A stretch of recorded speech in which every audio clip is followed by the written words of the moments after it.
He caught it. Oh, You're listening to The Scrimmage with Daniel Hargrove and Justin Domashevitz.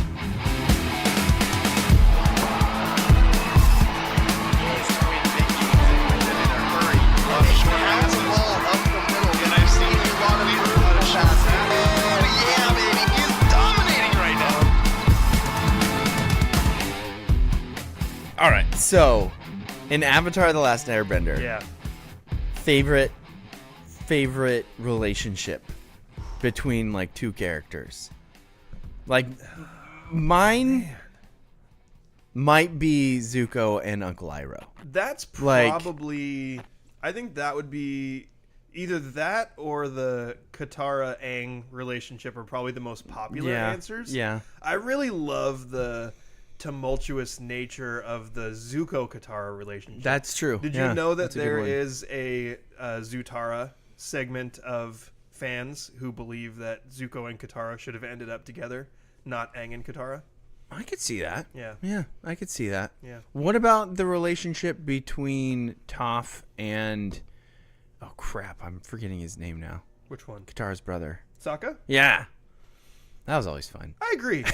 That was a, like that one was of a those fun little little fun kind side of, you know, big brother, little sister sort of a relationship Yeah. that they had. Yeah, like petulant little sister. Yeah. Yeah. Who loved to antagonize him. Just constantly. Yeah. Yeah. Good times. agree.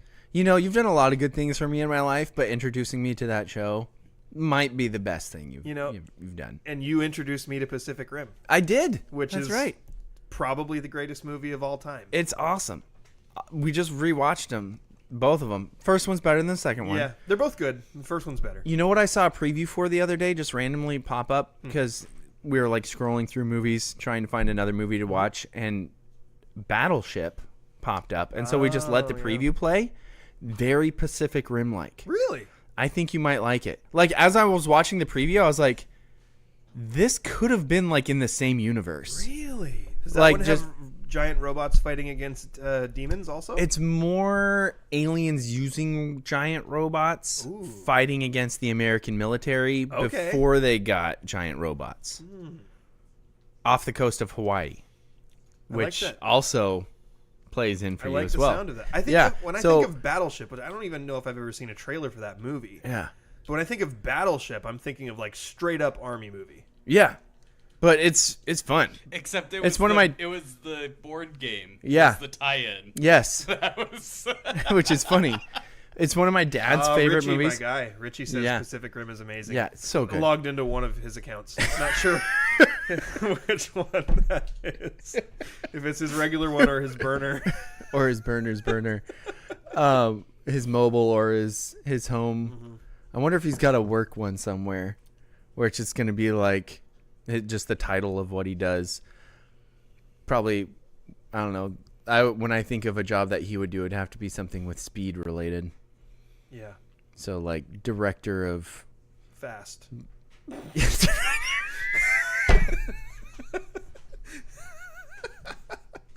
Director of running. Director of FAST. What you don't know is FAST is an acronym for freakishly athletic speed training. Boom! Wow! You came up with that so fast. Let's go. That was amazing. And also, that would be a great job for Richie. Richie, look into that. I Yeah. think that could be your future career. Absolutely. Our producer is Andrew Gross. I'm Daniel Hargrove. I'm Justin Domashevitz. And this is The Scrimmage, where we just talk about Things anything like. we want to. Well, And- we were very clear when we rebooted this podcast that we were doing it for ourselves, Yes. not for anyone else. Richie says director of FAST would be a good nickname. Yeah. And that You're welcome, Richie. Yeah. You're welcome. We got you.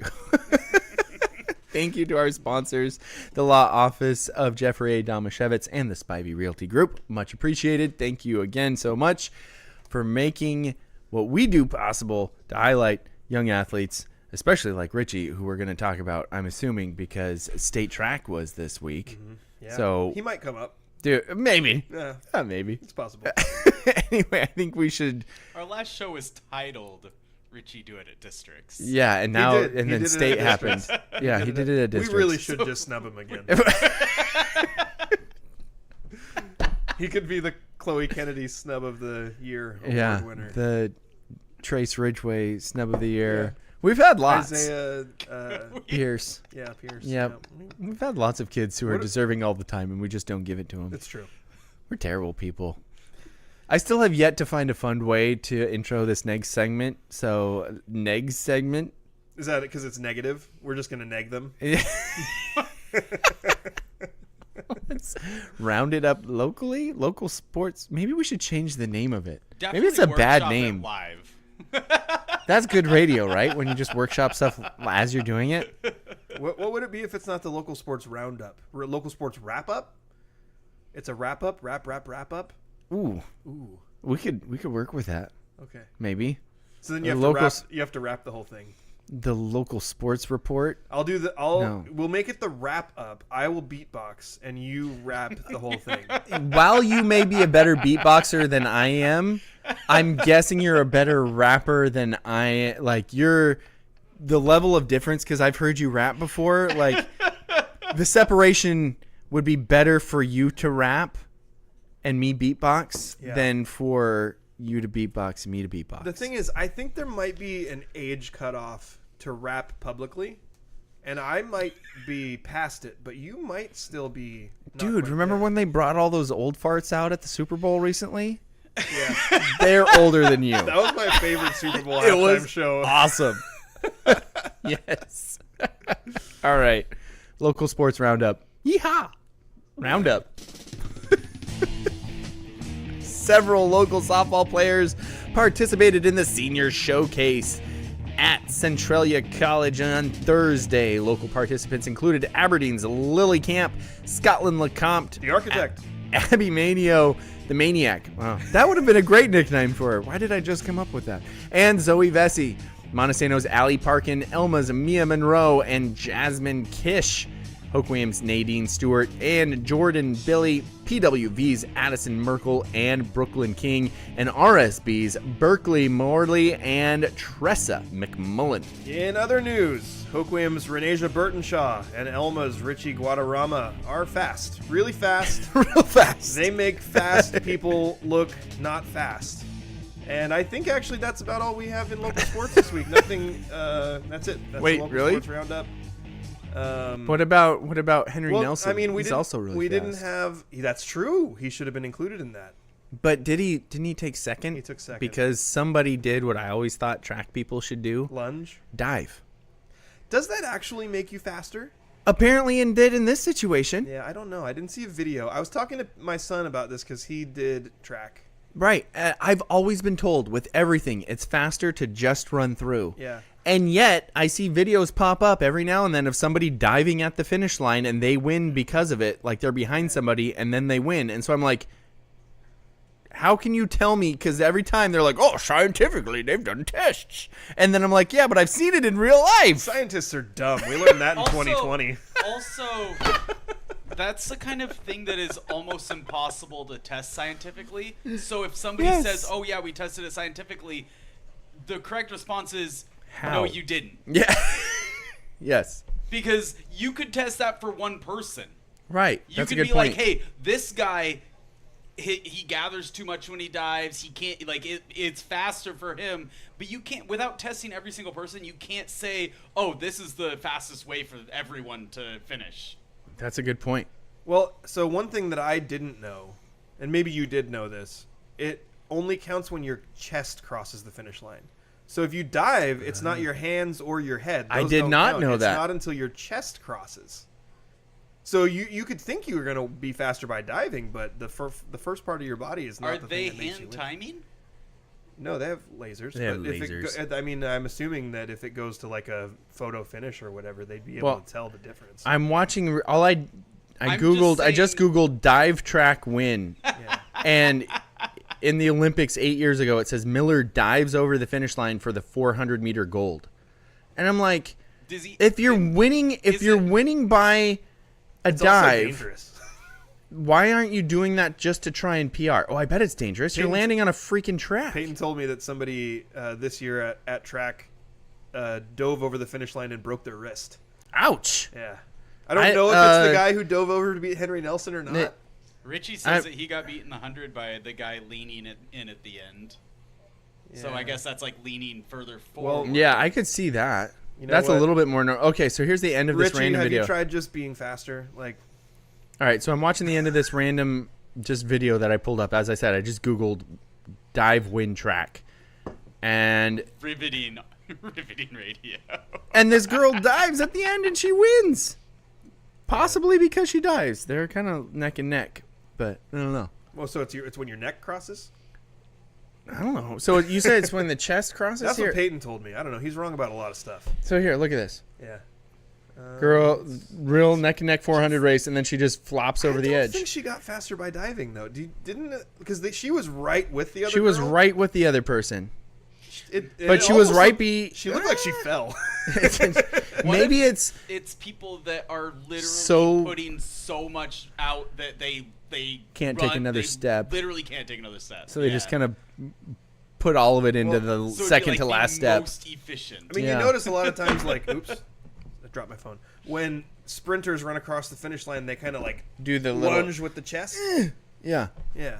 Well, they always told me in baseball, hey, why are you diving into first base? Yeah. It's faster to. Okay, so there's a couple different arguments. And I hated all of them.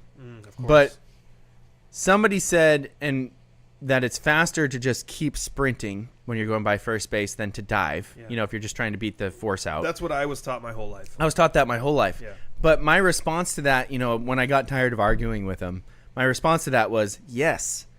But umpires are much more used to calling it when your foot hits and then when the ball hits. That if you're diving and touching with your hand, it could throw them off and give you a call because that's not how they're used to calling it. Yeah.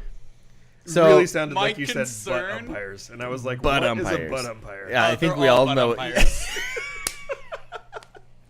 Every single one.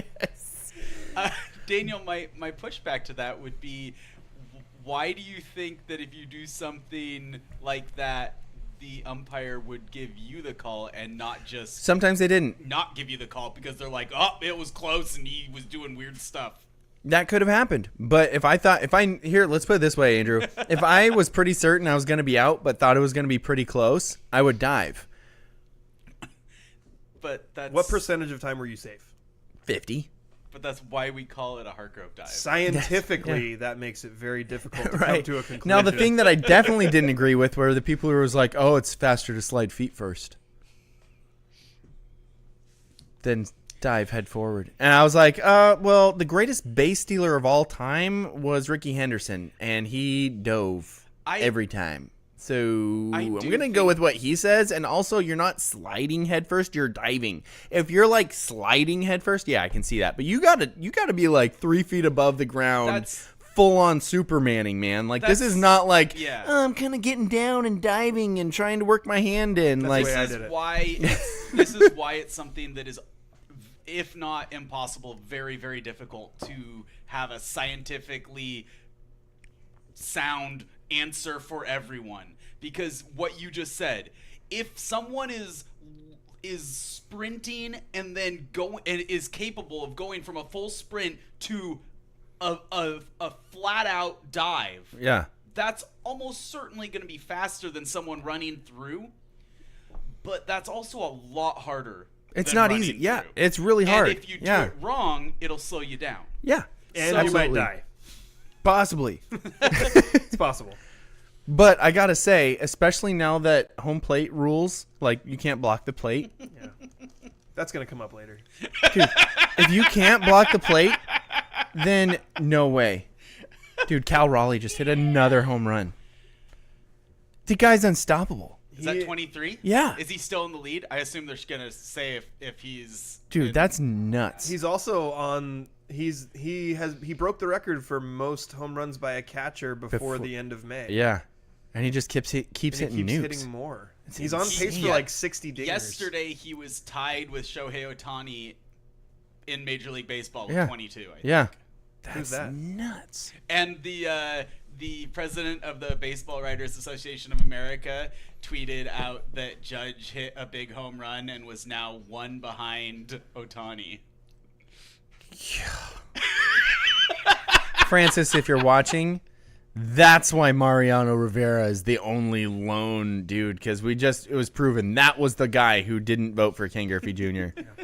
and Ichiro. Probably.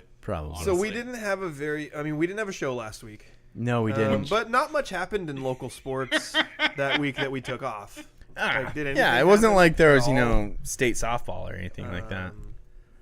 Oh, yeah, there was state softball. Actually, you know what? Oh, Andrew, I was going to say diving into home plate. Yeah. That's why I was going with that. You don't block. Catchers can't block the plate. Yeah. So you don't have to worry about cramming your hand into anybody anymore. And there's not even a base to smack your hand in. Yeah, and that's the hard thing. We've seen Mariners this year get called out because it's hard to get your foot down onto the plate when you're sliding feet first. Yeah. And it almost happened last night. Master Boney, his foot went up, and then you smirked at his name. No, I didn't. And then he put his foot down to be safe just in time. When you're going head first, it's so easy to go across the plate. Yeah. If I could, I literally think that I could get paid millions of dollars just teaching big leaguers how to slide when and where. Because what I see, even at the major league level, is mind-numbingly awful, especially from Julio Rodriguez. When he got thrown out stealing the other night, he slid not only feet first, which he's already terrible at, but he almost stopped before he got to the base. He's so bad at it. So, Andrew, will you go ahead and create a Zoom link? We have an interview. Very excited. My bad. Soon. No, you're good. You're good. Soon we are going to have Aberdeen softball coach, state champion softball coach Jimmy McDaniel, and maybe a surprise guest with him. Oh, and Richie, by the way, I'm assuming we're going to talk later about why you're so fast. Because we did just say that Renasia and Richie are fast, and we didn't actually say why. Yeah, so on the slate for today, we are going to talk about Aberdeen's 2A state softball title. We're going to talk about not only Monty's 1A state softball title, but also how literally the Evergreen 1A league is the greatest league in the history of leagues. Yeah. And then a couple of other local teams that earned a trophy as well, which was big. And then we have from the spring sports all league teams.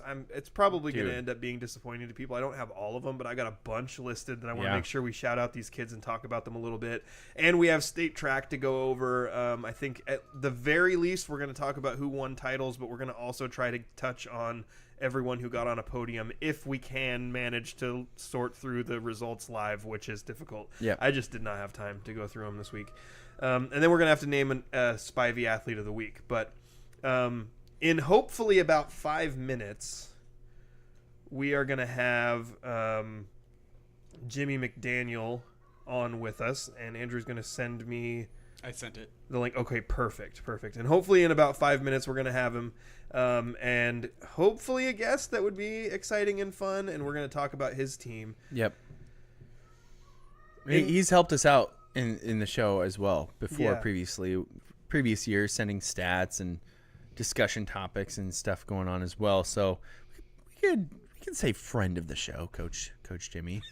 I think so. Unlike Montesano's coach, who just won't come on for us. I didn't ask him. I was like, understandable. I'm kind in a way like, okay, so if you look at like the contrast of those two titles, right? As those teams, so Monty winning the state title in 1A, Aberdeen winning the state title in 2A. Yeah. And I'm using the word emotional. I don't mean emotionally like I was crying. I mean like I felt more excited. Right. Like I was more abuzz internally over Aberdeen winning the state title than I was over Monty winning the state title, which is my own town. I wonder why. And it's just because I think like I've got it's one. Probably because Justin's a hater. I was gonna say it's probably because this isn't Monty's first, even in like the last 5 years. No, they won 2 years ago. So like if you they win a lot. I almost messaged you because if you go read the Daily World article about the 1A state title for Monty, right? It's like they're really digging to find a fire. So like 2 years ago they win the state title. Last year they're the number 1 seed. they barely won a state trophy. Oh my goodness! And so all of a sudden they had won a state fire trophy. under their butts to get back and win Yeah. the state title again next year. And I was like, oh my gosh, they finished 4th place. They won a state trophy. Right. Like they had a great year. Oh my But goodness! it's Pat Pace's, since Pat Pace has been there, It's insane. it's the 12th state title. yeah. But they've never done it consecutively. So last year was going to be the one. Last year they had won the previous year. They were the one seed. They were going to win 2 in a row. Like it's funny that it becomes so routine. Hey, can you really call it a dynasty if you haven't done it consecutively? Probably not. I mean, Pat, come on. bah, come on, Coach Pace. Like, Coach come on. Pace, I think feel it like has you to win be- 2 in a row. I Coach think Pace. it has to be a percentage of I mean, Crunk thing, here. though.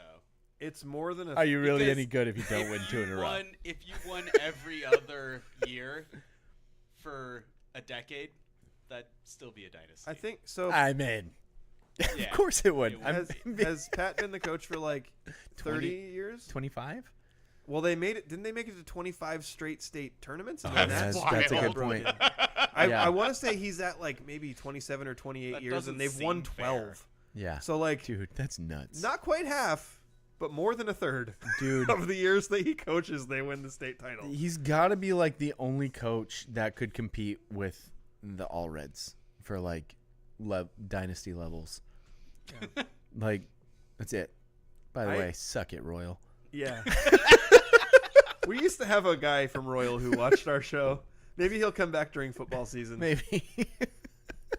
Yeah, he kept his name anonymous because he didn't want to be associated with anything outside of the Royal City bubble. Yeah, that's a good. That's a good. Oh, wait a minute. There's nothing outside of the Royal City bubble. It's Royal, and then it's just farmland. I think For a long we ways. are Miles. outside the Royal City bubble, though. Okay.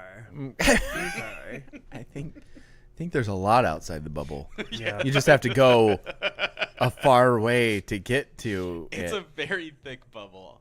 I think we've got our guess. Forrest says, I already knew the Evergreen 1A softball league was the best in the state. Dang straight. All right. Ooh, and do Oh. we have our special guest with our special I guest? hope so. Oh yeah. Should I turn Okay. my camera on? Ah, we Yeah, can yeah, hear turn you your guys. camera Yeah, on. Oh. we can hear you guys. Can you hear us? Oh yes. Okay. This is exciting for is us awesome. because you guys are stars and we are not special. Okay, so we have Aberdeen head softball coach Jimmy McDaniel and also state champion and soon to be Division I athlete Lily Camp, Evergreen 2A league pitcher MVP, just tons of accolades. I want to say first off, congratulations to you guys for this enormous accomplishment. Thank you. And I kind of want to rewind a couple years here because there's been a process for this team. And a couple years ago, by public perception, I don't think many people were saying, oh, that's a state championship team. But you guys went and won a state trophy, which was super cool. And, like, I'm sure not a surprise to you or your team because you guys knew that you were good. But other people were kind of like, oh, that's cool. See Aberdeen win a state trophy. And then last year, you have the combination of Lily and Annika Hollingsworth and just a really great roster and a team that had a ton of promise and then probably came up a little bit shy of expectations. But then this year, in Lily's senior year, being able to go and finish the job. So I was hoping maybe we'll start with you, Coach.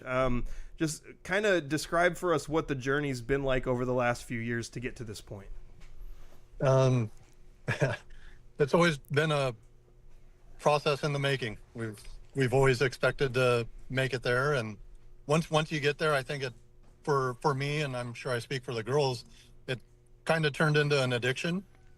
Like getting that first state trophy, and not happening since 2012, and then it motivated the girls to want to always get back, and I think that led on to them working even harder. They experienced it, and it's just always something we strived for throughout the seasons, and making it there and experiencing it, you always want to get back and work that much harder to make it every single time. And this year it panned out to where we just won the whole thing.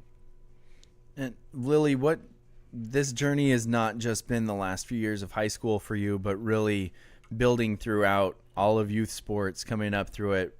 How's the feeling of getting to that moment with these kids that you've played with for so long?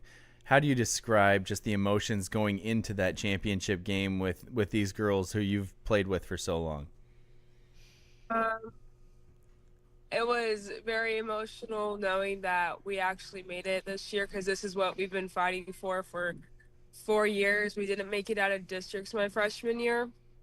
And then, like Jimmy said, it's like we won our first trophy when we got 4th place at state in my sophomore year. And ever since then, we just wanted to come back and do better and better. But last year we got 5th.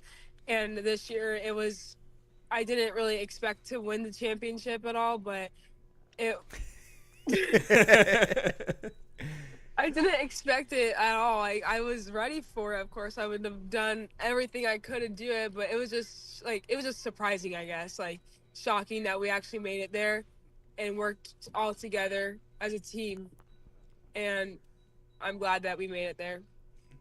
I wanted to know, Coach, do you think we've talked a lot about how softball in our area is just insanely good. Yeah. I don't know what the factors. I mean, I assume that a lot of it has to do with like great coaches like yourself and just really dedicated people helping to develop the talent.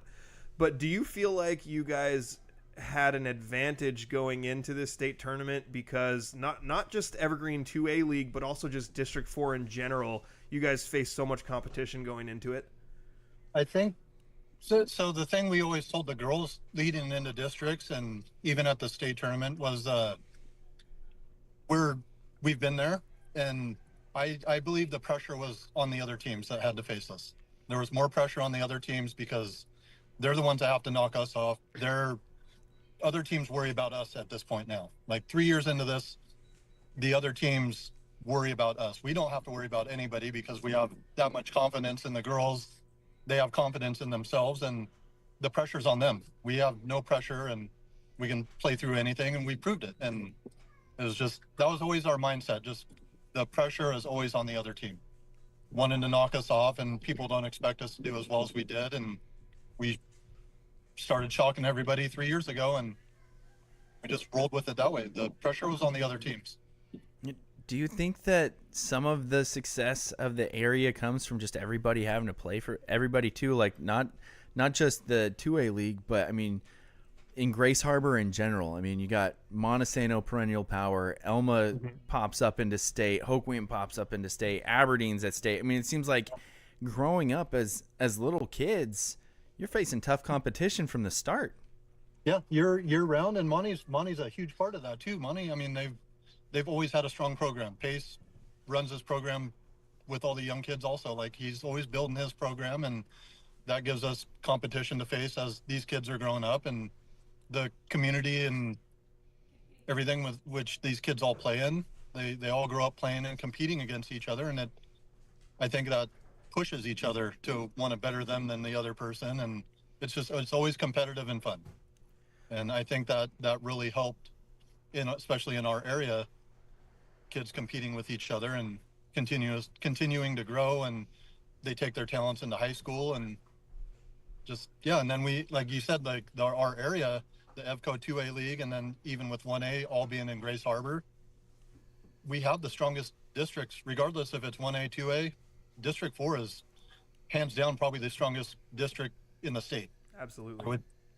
Even in our district, our district tournament, the top 6 teams in the state are in our district, and mathematically it doesn't work because only 4 are going to make it. Yeah, that's crazy. I mean, you got Ridgefield, you got Mark Morris, Aberdeen, Tumwater, Chehalis.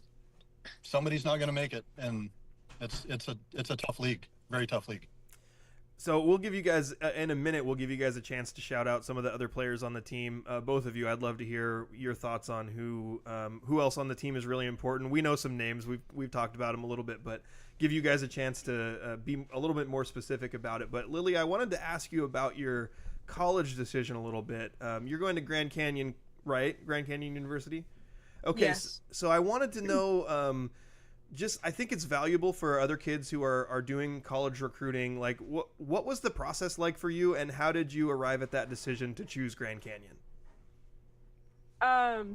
Throughout like my travel ball career, I was going to a lot of camps, but I never thought about GCU until or December of 2 years ago, Junior year. my junior year, and just a lot of camps that weren't GCU, and I was still trying to find like my place.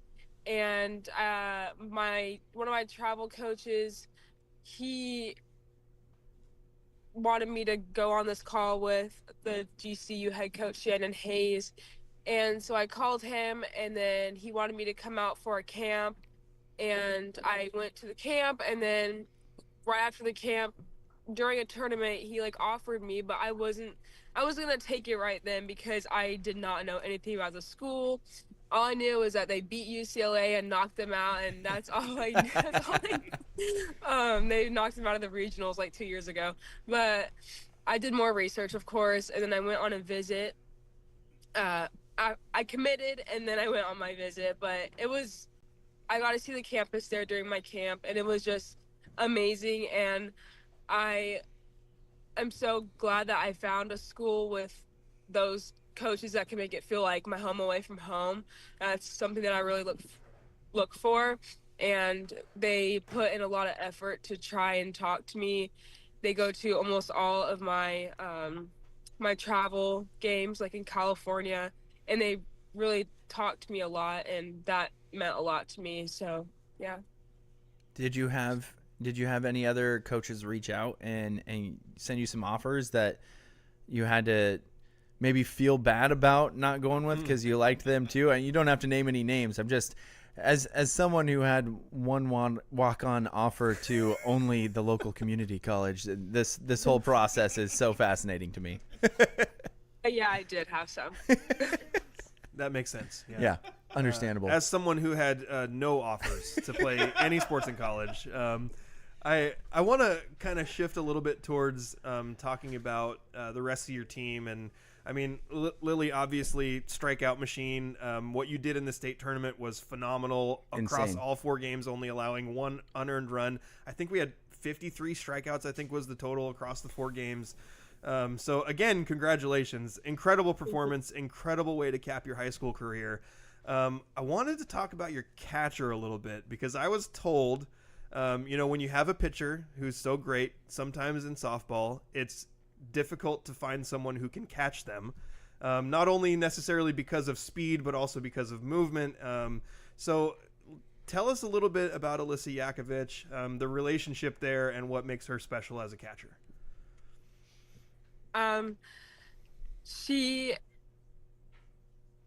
She's been like amazing for my 3 years I've been with her. She's really, really nice, and she does a great job behind the plate. And I think it's awesome having to go through my high school career with Alyssa. She's been awesome, and she really works behind the plate, even though a lot of times it's the pitcher getting a lot of the recognition. But I think Alyssa needs a lot more of that because it's not just me putting in the work, and she does a great job behind the plate, and I am going to miss her next year. But I know she'll do great for whatever she does next year. And yeah, she's awesome. I love that. So much of the time it's the pitcher that gets kind of recognition, but that team right there, the battery is so huge. Coach, as you're on this run, where are some of the kids that maybe stood out to you that don't get some of the recognition? I mean, obviously, Lily's the person that we all want to talk to the most, but there's got to be some other kids that stand out to you, whether they're just doing the little things right that maybe don't hop out even in the scorecard or something that you would see afterwards, but you're just like, man, this kid puts in the work and does all the little things right. Right. One of the first ones that pops out in mind is Britton Neal, our third baseman. And I'm sure it might have been a strategy for the other teams to try and play some small ball on us, but like you look at the stats now, and 90% of the plays put in play were to Britton Neal at third base, whether they're trying to bunt, the way we work around batters and pitch the balls when I'm calling pitches. I mean, we can, in most cases, we can dictate by watching their swing and determine which pitch to force a ground out or whatever the case may be. And Britton Neal, I mean, she stands out of all the third basemen in the league. Like, she does her job, and she maybe had one error this year, if that. Wow. I don't recall, but she had 50, 60 plays at third, all on her, and like she never let the team down. She always made the play, and like it's hard to name just one specific, but like all the girls contribute. I mean, it's whether we're in the dugout, if the girls are in the dugout, there's girls not playing that game. Like they all have a job, whether it's just cheering and being loud. Everybody had a part in it, and there's no one above the rest.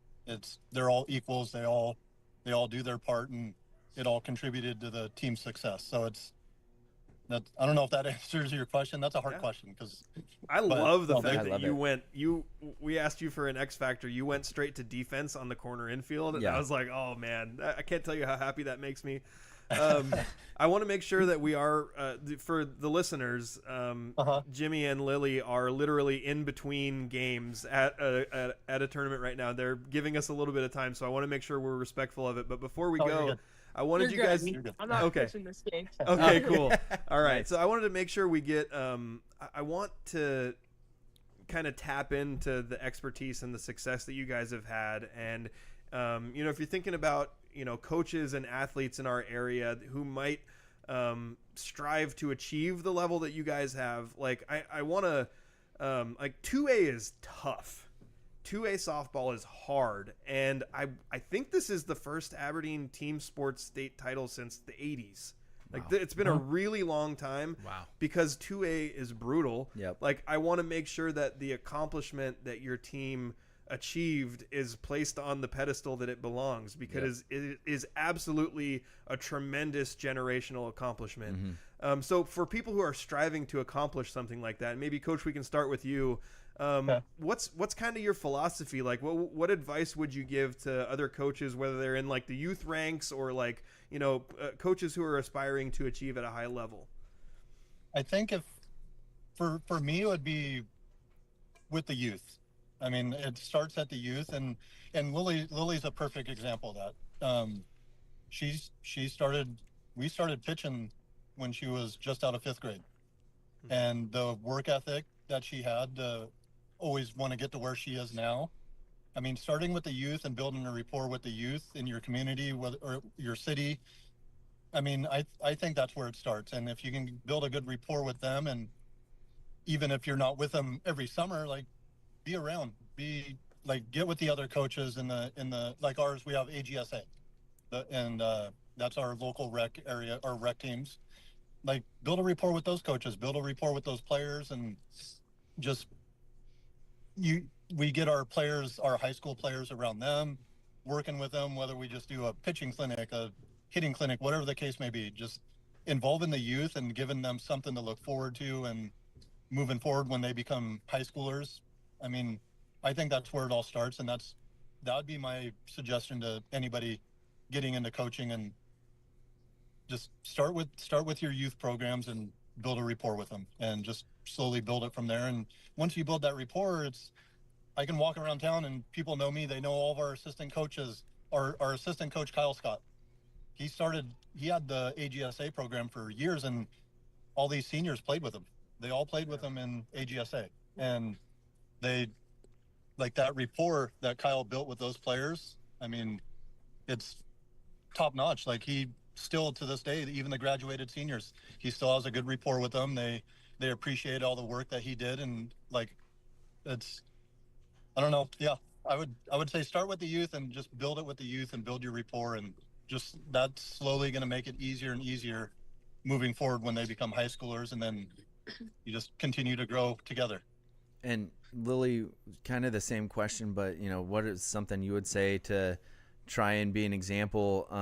I believe that some people kind of hone it into just playing one sport, but I think you're a multi-sport athlete, Multi-sport MVP. Multi-sport MVP as well. So, I mean, what are some of the maybe decisions that you made or choices that you made, whether it's working out, getting up early, working on things late, doing extra stuff?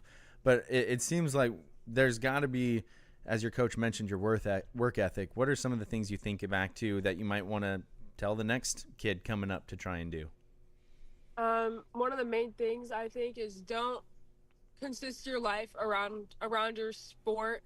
Not talking about like just make sure you have own time for yourself too to do what you want, and don't try to push yourself so hard to where you won't have fun anymore, I guess. So I have a life out of softball, and I think everyone should have a life out of their sport so they're not like so involved with every single thing about it.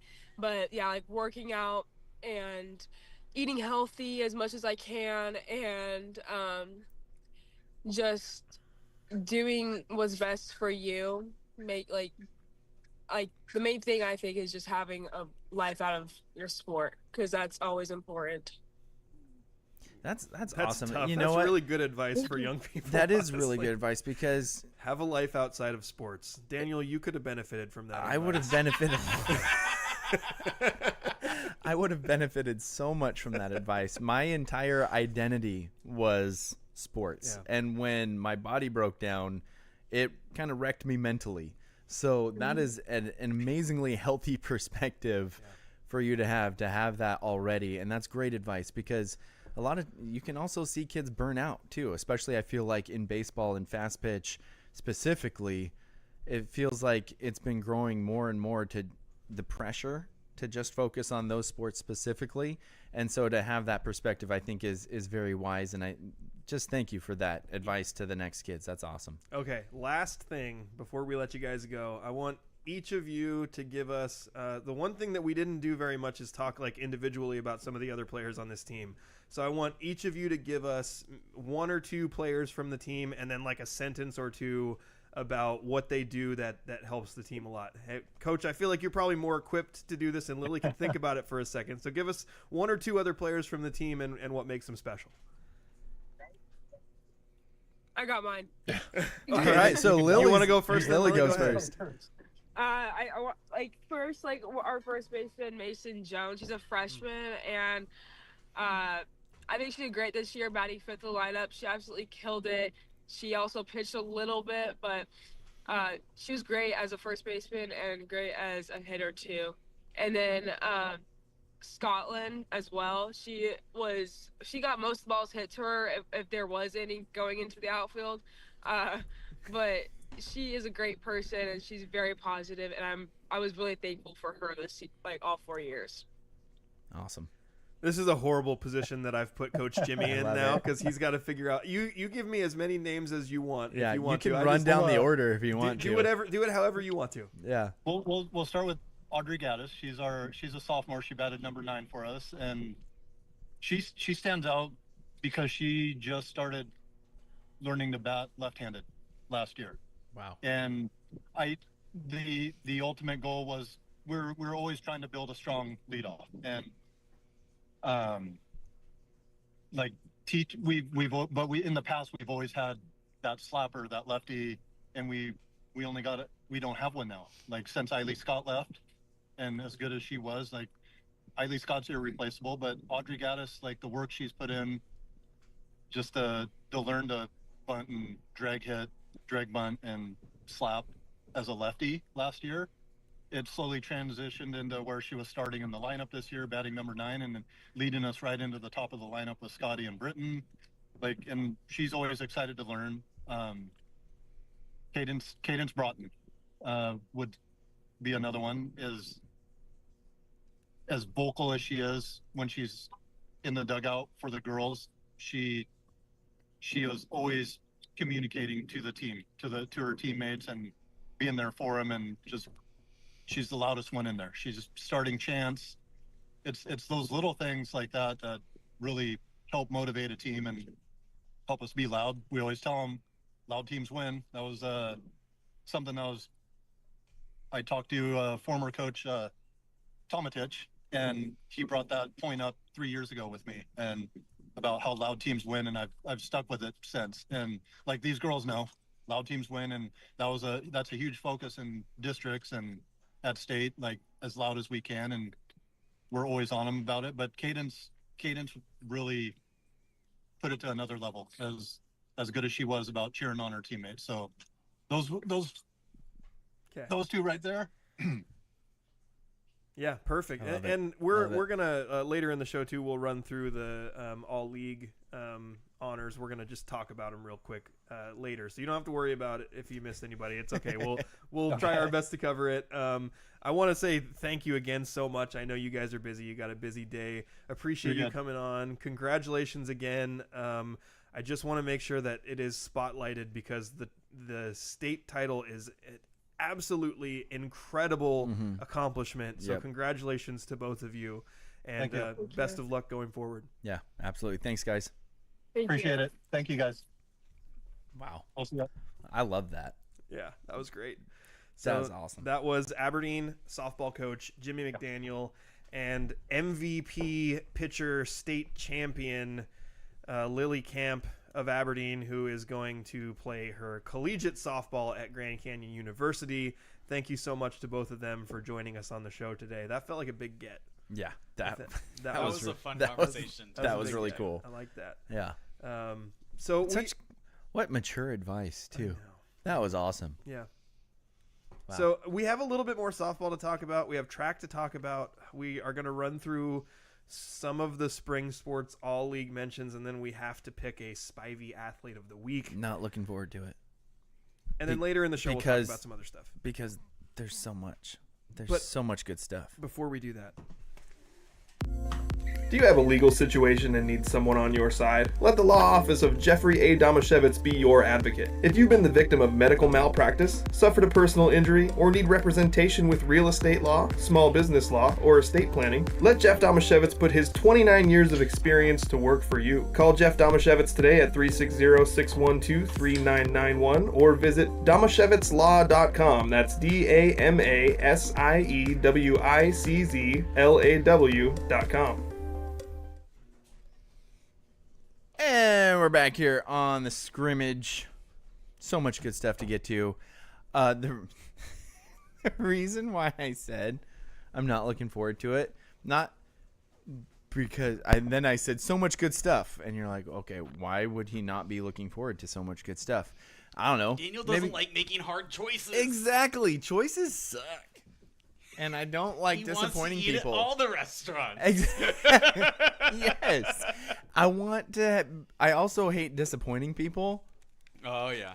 So I'm like, I get upset when I'm like, oh, we have this really awesome athlete here and they don't get to have athlete of the week because this other person did it. And I'm like, can't we just give it to both? But that, sometimes that doesn't work. Sometimes we do that. Yeah, you're right. Sometimes we do that. well, sometimes we give Athlete of the Week to two, but sometimes when all sports are over, we only do one at a time because then we can stretch the other ones out over the next couple of weeks. Do we have a dead spot coming up? Literally now. Yeah. Oh, good. All Good. high school sports are over officially with the end of track state. I like how Fast Pitch State was last week. Yeah.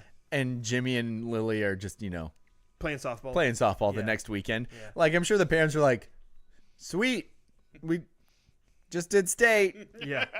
No weeks off? Okay. Yeah.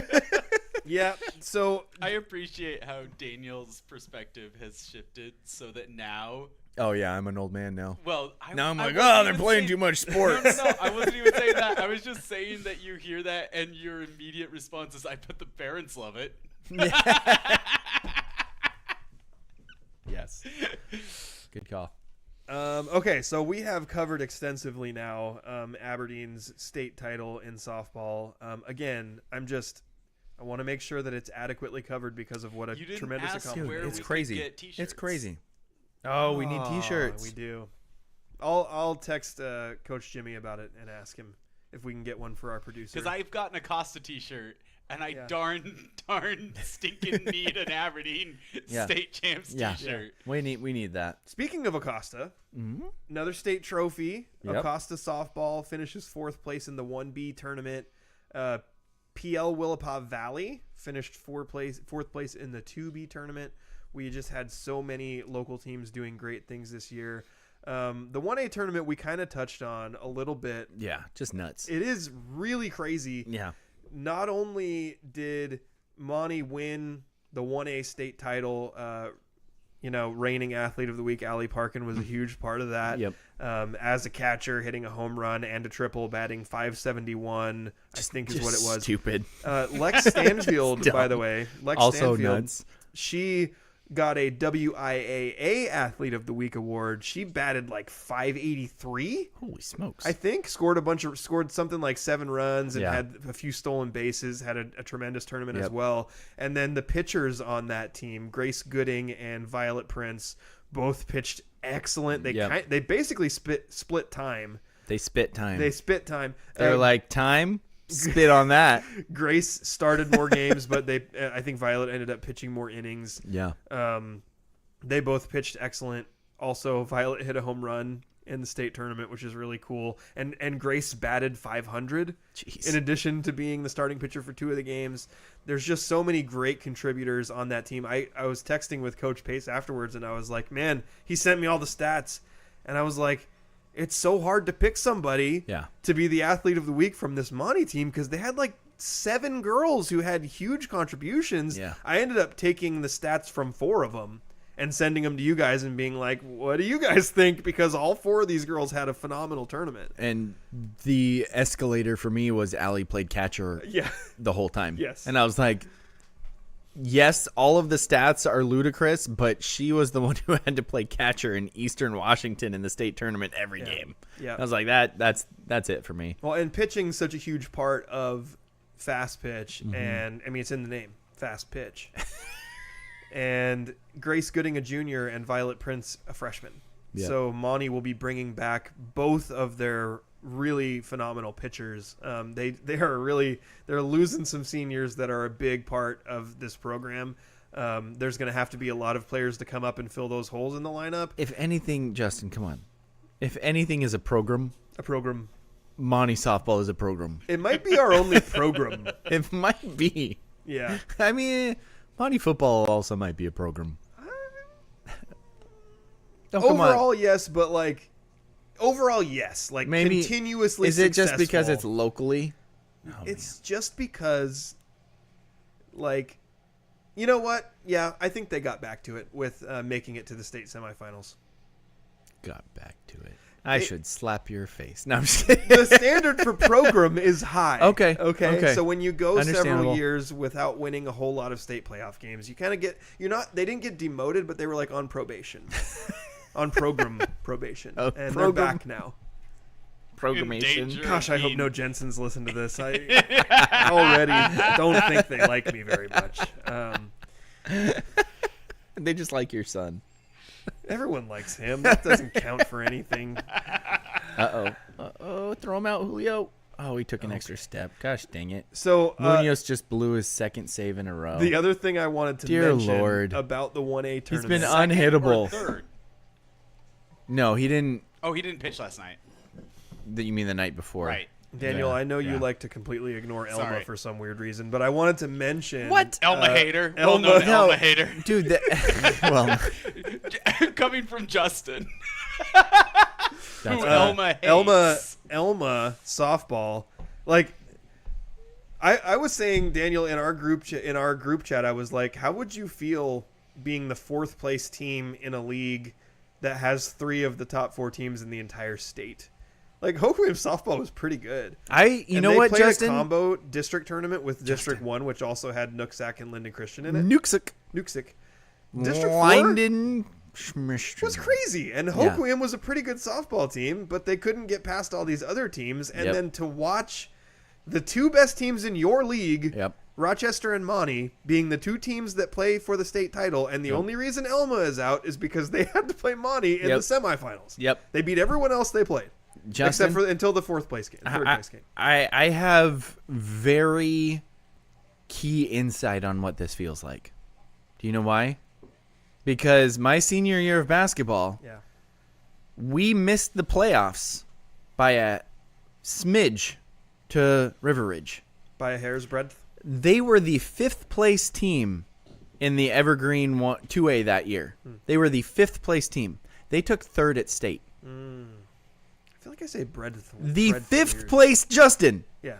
the 5th place team in our league took 3rd at state that year. Yeah. So yeah, I know what that feels like. It sucks. Yeah. How do you say the word breadth?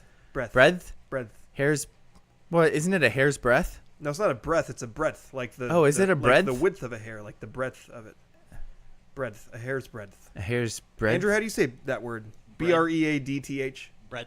Breadth. Breadth. It just sounds weird. It's a weird word. a really Who puts weird a D word. before a TH? Yeah, that's a weird the one. distance or measurement from side to side of something. Yeah. Width. Because It's right, width. Who's hairs- putting D's before THs? But Widths. it couldn't be a Breadths. hair's breadth because hairs don't breathe. Yeah, that's weird. But it's, I bet It that's one sounds of like a hair's breadth when people hair's say breadth. it, though. Yeah. yeah, because it's a hair and a breath. You're just a breath away. Just a hair Oh, away. because a breath away is also an expression. Yeah, so that's why I think I screwed that up. Okay. But Justin, what I'm saying is, I know what that feels like. It sucks. Yeah. Because you're like, we're better than all these teams. It's just all the good teams were Glory in days. our league. Hey, you know what?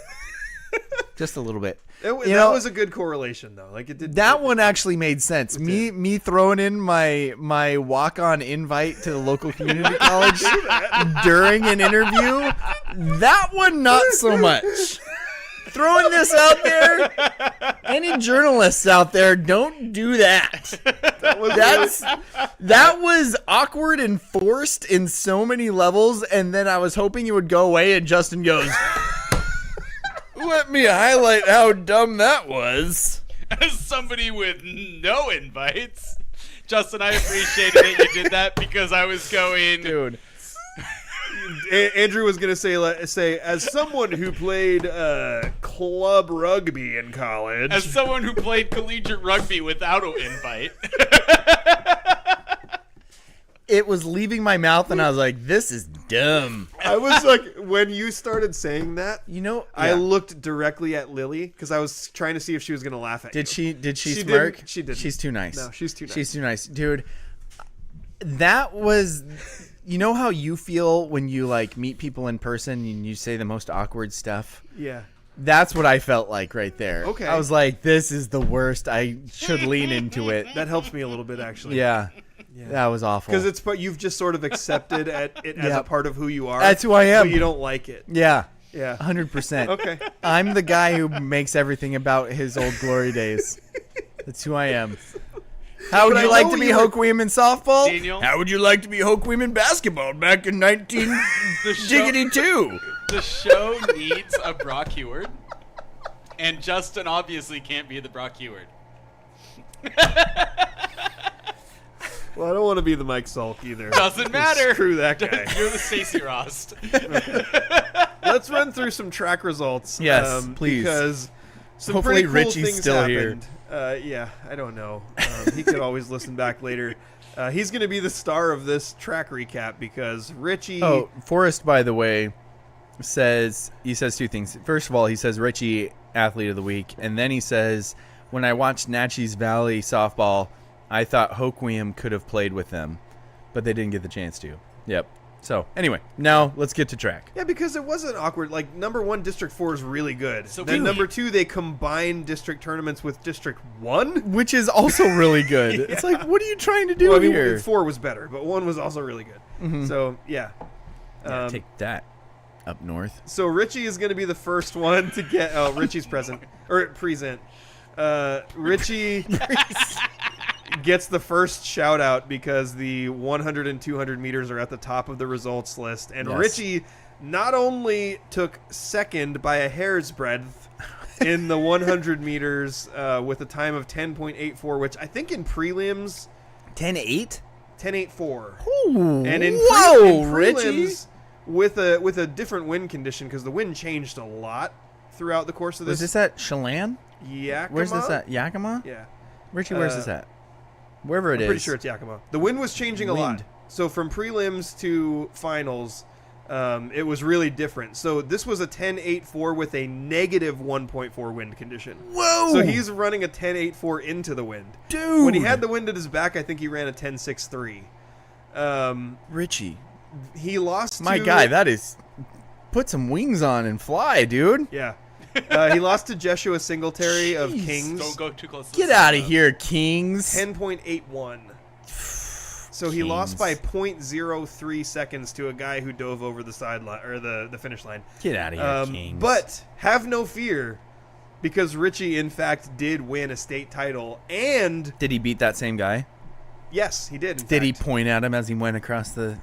Ooh, I don't know. Did we ever see check that on- picture? I think Yeah. we were Was he gonna supposed do- to get a video of him doing that at districts, but Yeah. I don't know if it happened or Yeah. not. He might have just got too caught up in being the director of Fast. But Richie didn't just beat this guy who had beaten him in the 100.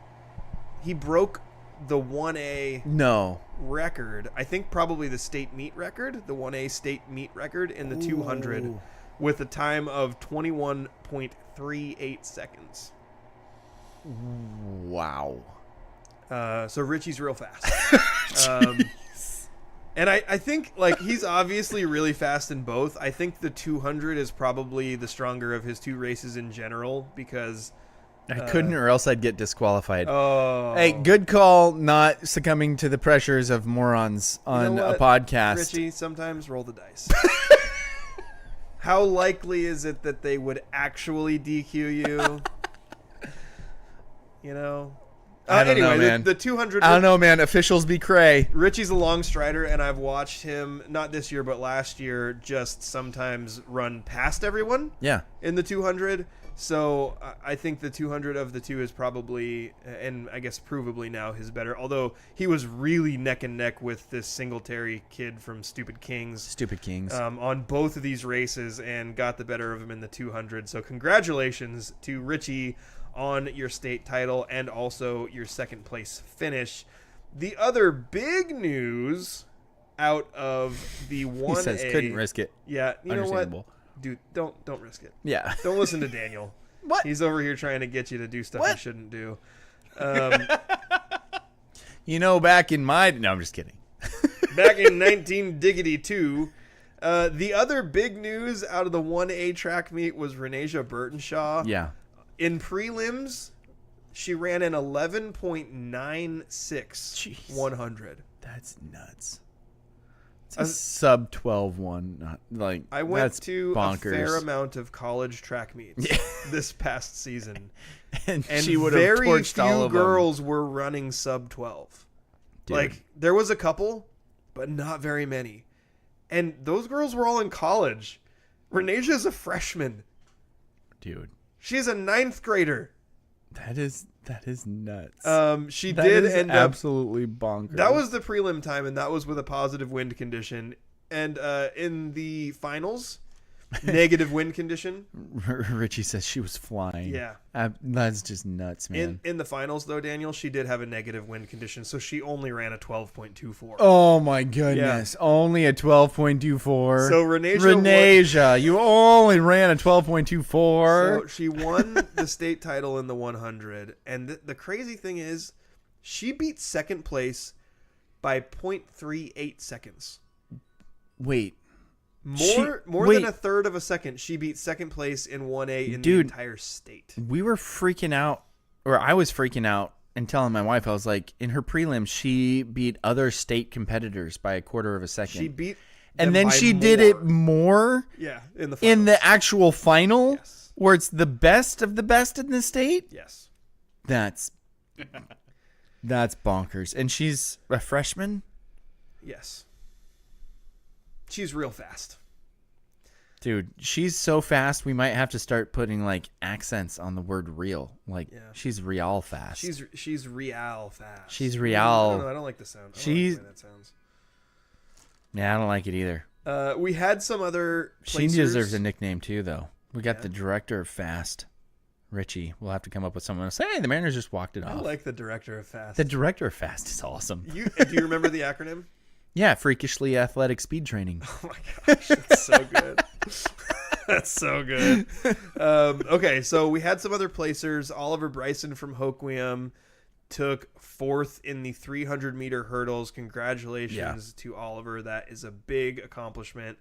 I know that, let's see, in shot put, we had Sean Straka from Montesano taking 6th with a season best throw of 49 feet, 7.5 inches. We didn't really have a ton in 1A outside of that. I'm going to scroll through. I know Haley Schweppe is going to be on here. Schweppe. The Schweppe sweep? Um, Was there not a Schweppe sweep? No, there wasn't a Schweppe sweep. She did take 3rd in the 800 Dude, with Coach, a time of 2 minutes, 19.58 seconds. And she took 7th in the 1600, which also is placing with a time of 5 minutes and 18.26 seconds. And then she took 13th in the 32. darn it. That might actually... I thought... Oh, you know Did what? Sydney Gordon- Yeah, she did in the shot put. I'm Podium? finding that right now. She got 8th place. Sydney Gordon got 8th place from Hoquiam in the shot put. Sorry, if you're hearing noises, I'm watching a video of Renasia Burton shot just Yeah. torch people in the 100. Yeah, top 8 gets you on the podium. So Sydney Gordon, 8th place, 35 feet, 5.25 inches for Hoquiam. I gotta say, Coach Chad Allen, I love you, but the worst place to film a sprint from is like directly facing it. Like, I can't see like. I am not. You know what? going Never to mind. be- She's so fast, I can still tell that she torched everybody. I'm not going to be casting any aspersions on Coach Chad Allen because he's one of my heroes. That's So, true. Wait, he also posted a different angle that somebody else took. I know we also had an Oakville. I'm gonna find it. There was an Oakville thrower who had 1 state title and a 2nd place finish. Also, I believe. You know, you grow up throwing acorns, you get really good at throwing stuff. Lewis Kozer from Oakville took 1st in discus and 2nd in shot put. So congratulations to Lewis. And in javelin, in boys 1B from Willapa Valley, Cody Strozik is a name. If you follow football, you know it. Yes. And then he took 1st in javelin. And then from Tahola, Xavier Davis took 3rd in javelin. Nice. And I think that I was looking through this earlier. That might be it in the 1B stuff. Oh my gosh. This is the worst way to do this. I'm sorry. Actually, hold on. Girls shot put. Sorry. Girls shot put. I just watched the other angle of Renasia running that 100. Yeah. That's insane. How much she beat her by? Yeah. Yeah. Oh my gosh. Um, Like, that's not nice. in the girls shot put, we have Tamira Grover Curley from Tahola taking 2nd and Lexi Stamper from Mary M. Knight taking 4th. And then in discus, Grover Curley again taking 5th. And Bella Buck in javelin from Mary M. Knight taking 5th. And Grover Curley, oh wow, she placed in all 3 throwing events. Nice. Taking 7th in jav. And I'm going to switch over to the 2Bs real quick because I feel like there was one more. There weren't a lot of state titles. I feel like typically we end up having more state titles and more people who, probably usually at least somebody who wins multiple state titles. Well, Didn't you know have what? that We this were a year. little spoiled last year. Yeah, we've been a little spoiled. Because we had one person win 3. So, that Yeah. kind of skews Who things was a that? bit. I don't even remember. I don't know. Somebody. Oh, yeah. By the way, somebody won something else this weekend. Oh, well, you want to get that up? I don't know. It's Do we? in the text, I think. It is, but do we really want to, use Francis as a source? Well, I we feel like Tiggy just- and Jane and Sharia. Yeah. Yeah. Okay. It's your call. I'll leave it up to you. And this weekend was the Hood to Coast Seabrook, where they what did they run, like 58 miles? Is that what it is? I don't know. I usually ignore texts from Francis, so Yeah, I'm not okay. as informed as I could be. 2025 Hood to Coast. They run over, let's see, 58.2 miles course, and they average 6:45 a mile. They won the overall and mixed open. So there was some teams that were just men, but the team of Will Bowling, Sharia Bryden, Jane Roloff, Valerie Roloff, Tiggy Higgins. I like that he actually typed in Tiggy. Yeah, Tiggy that's his name Higgins. now. And Lachlan Odell. Lachlan. Anyway, Lachlan. 5 Grizzlies and a Bobcat. I have a cousin named Lachlan Lachlan. had a sweet shirt too. He had I missed that. Schrute Farms Beats shirt. Yeah, good call. Yeah. Anyway, that team, the team name of, I want to make sure I read it so I don't mess it up. Michael Scott's Dunder Mifflin Scranton Meredith Palmer Memorial Celebrity Rabies Awareness Pro-Am Fun Run Race for the Cure won the overall and mixed divisions of the Hood to Coast Seabrook run of 58 miles. Not only did they win, Justin, they won with a time of 6 hours and 44 minutes and 17 seconds, and they beat the closest men's team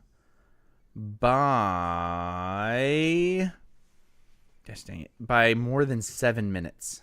I know that Valerie Roloff also was a really good triathlete. Yeah, But and so I feel was like- Sharia, but Sharia I don't think was a distance runner. I feel like having Tiggy and Jane on the same team probably should have been disqualifying. Kind of a grub rule there. Yeah, like no grubs allowed. Yeah, that checks out. I mean, at the very least, Jane should be disqualified from participating in a normal person thing, right? Understandable. Yeah. Yeah. Normal people things. Yeah. I mean, she's Jane Roloff. Yeah, She has an exactly. award named after her, Right? which is something that's going to be coming up soon. We will. Tough choices. I'll throw it out there. We're going to share it soon on Yep. our socials as well. But we are going to be naming a Jane Roloff Award winner, the second annual Jane Roloff Award winner. Last year, Jane was the Jane Roloff Award winner, the inaugural one. The inaugural. But we want to honor an athlete who achieved excellence across multiple sports in a single school year. So thinking of accolades, all league titles, records, like things that you accomplish, that athletes accomplish across multiple sports throughout the course of a year. Our previous guest on this show, Lily Camp, also reigning athlete of the week, is definitely going to be a candidate for that. Yes, she As is. a state champion, a league MVP pitcher, and also a league MVP volleyball player this year. Yeah. She's definitely going to be under heavy consideration for that award. I've got a short list of kids. Yep. We're also going to be asking for nominations from the public and from our the other people we know in our network that follow other local people we sports. know. The people we know I'm in gonna our ask my network mom. who follow local sports closely. We're going to be. I've already reached out to a few. I'm going to be asking for some people to give us nominations. we and don't will really like select them. one. Well, you don't have to like people to value their input. I guess. Yeah. So, I mean, never mind. I'm not asking Francis. That's one. I will not accept anything from Francis. But before we name a Spivey Athlete of the Week, Yeah. which we will, I mean, there's only a few track state champions, so we'll be picking one of those. Yeah. I wanted to shout out the spring sports all league teams, which I had access to Are we going to do a commercial break before or after the Spivey Athlete of the Week? after. After. Okay. Is that cool? Gotcha. Yeah, I'm just. You holding it in? Yep. Okay, we'll make it quick. So spring sports all league teams for Aberdeen baseball: Aiden Baker, first team outfield; Bubba Jones, first team Aiden. infield. That's the kid I was trying to remember the other day. Remember? I was like, hey, remember that one kid who's really good? Oh, Can't yeah. remember his name? Yeah, Aiden Aiden Baker. Baker. Yeah. So I'm not surprised at all that he was first team outfielder. He's ludicrous. Chad Fretz, second team infield. He's one of those lefties, so that's why he doesn't play shortstop. Chad or Remember? Aiden? That's when I was talking about. That's when the conversation was, when you were like, "Oh, are you a shortstop?" No, because these reasons. Oh, when we were doing the hierarchy of positions. Yeah, some kids are left-handed, so that's why they're not a shortstop. Okay. Aiden, that's why he's not a shortstop, Okay, because he was gotcha. left-handed. Yeah. So we had Chad Fretz as a second team Sorry. infielder, Mason Hill as a second team outfielder, Sam Schreiber, second team catcher, Donovan Hedgepeth, second team DH, and then Lane Bruner, coach of the year in 2A Evergreen. In softball, obviously. Hey, Lane, former friend of the not former friend. He's just friend of the So, show. well- He was one of our first interviews He back was, in the day. yeah. Back in 2012. Yeah. In the original iteration of our show, he was a high school kid. Yeah. Who was going off to play college ball, and we interviewed him to talk Yep. about it. Yeah. So he was Lily Camp 13 years ago. Oh, Stop it. I'm old.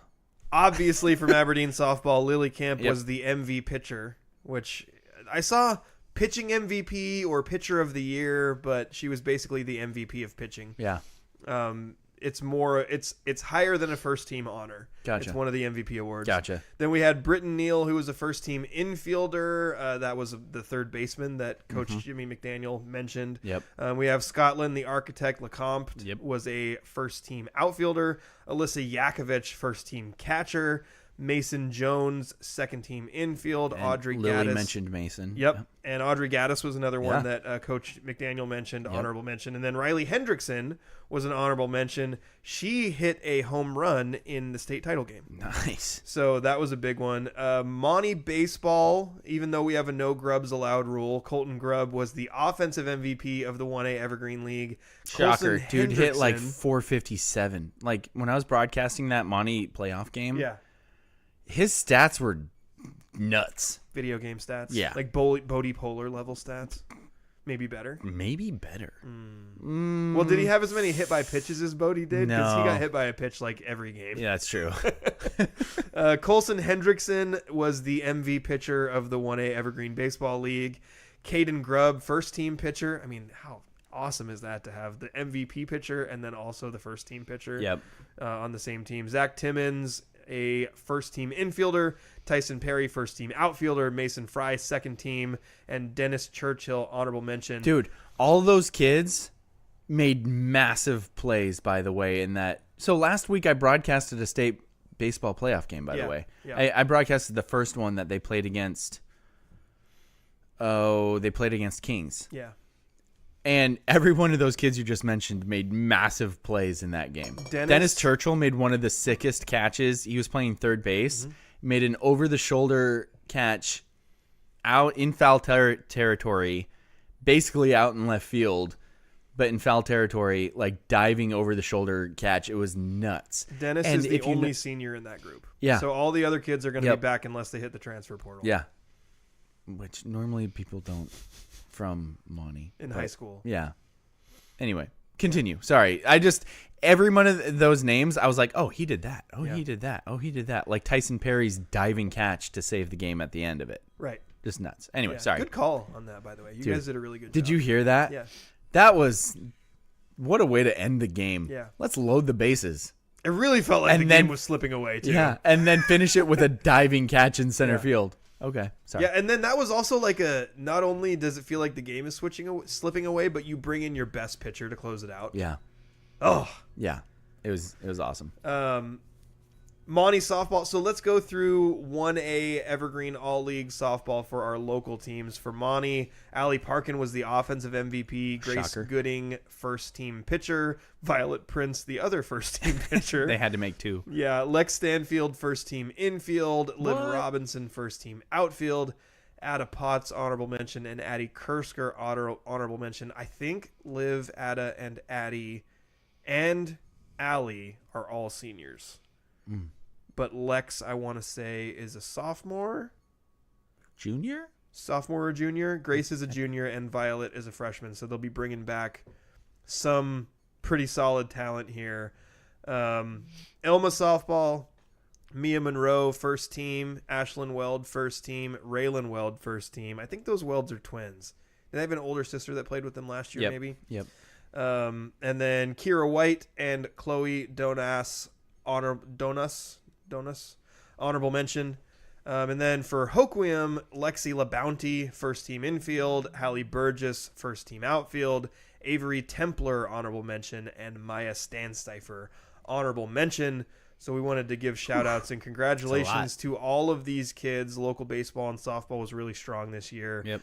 I know Aberdeen baseball, which again, we didn't really get to talk about. We knew that they were the 16 seed, I think, on Yep. our last show, Yeah. but they And then they played a heck of a game Yeah. against the number 1 seed Anacortes, only losing Yep. by 2 runs, 9-7. Yeah. Which is not a typical 16 versus 1 No, score. especially in the 2A ranks. That's Yeah. crazy. So really solid, strong finish for Aberdeen baseball. Unfortunately, the Monty baseball season kind of ended with a little bit short. I mean, they made it to state quarters. They made it to the final 8. Yeah. Yeah. So it's a good season, but Yeah. I think that team, they were number 1 in a lot of the polls for most of the year, but they were definitely a top 4 squad. Dude, they're so young. So They have one senior.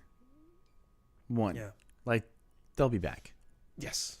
And health, everything. But yeah, holy smokes. Better next year, probably. Probably. Yeah. Yeah. I mean, Although can Grubb Dennis get Churchill's better? awesome. Yeah. By the way, on the defense, like awesome. Yeah.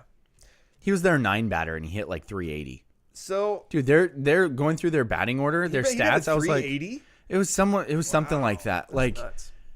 dude, their worst batting average was their leadoff hitter. Mm-hmm. And you're like, why is he batting leadoff? Who's leading off? Is it Timmons? No, their shortstop. Stud free safety. Torrin? Yeah. Torrin Kreitz? And you're like, oh yeah, that's why he's batting leadoff, because if he gets on base, it's basically a triple. Yeah. Because he's so fast, he can just steal second, steal third. Yeah. And by the way, like his coach is like, yeah, his batting average is weird. Like we're expecting him to break out. So of course, he got on base like 3 times in that first game. So it's like, oh yeah, that's why. Anyway, sorry. So Spivey Athlete of the Week. We're gonna have a few weeks probably of triathletes. Yes. I say because Reneja is amazing. Yeah. But because a 1A state meet record was broken. What did Reneja do in the 200? I don't think she did the 200. Okay. I know that she had an injury. Right, that's true. So I don't know if maybe she did less events at league and district than she normally would have. Gotcha. But yeah, she didn't run the 200 at state. Okay. She fortunately didn't blow out her hamstring like Yes. we feared that she did.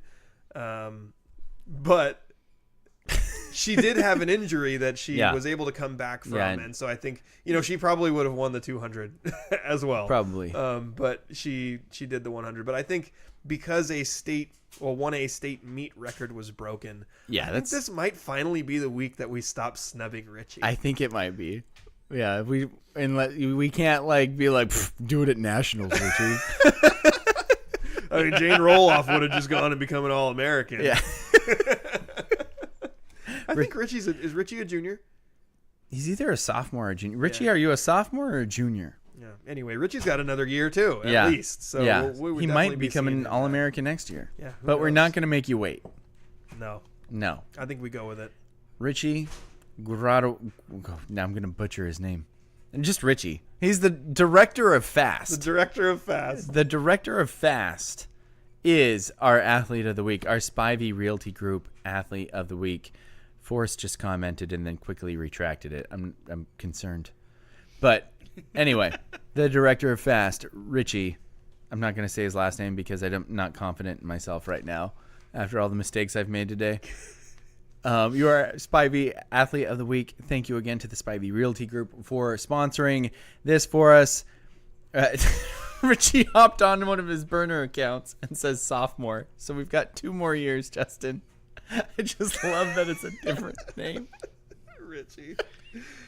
He's quickly become one of my favorite people who I've never spoken to in person. I've never even seen him, and he's one of my favorite people. Oh my gosh, you're our athlete of the week. We are so excited to see what you do. Oh, he says his track name is Frozone, which is awesome. That's good. Because especially when have you seen the Atlanta Braves? I think they have a race Frozone. Yeah, dude, I love that. That's awesome. There's a trick to beating Frozone actually that people don't know.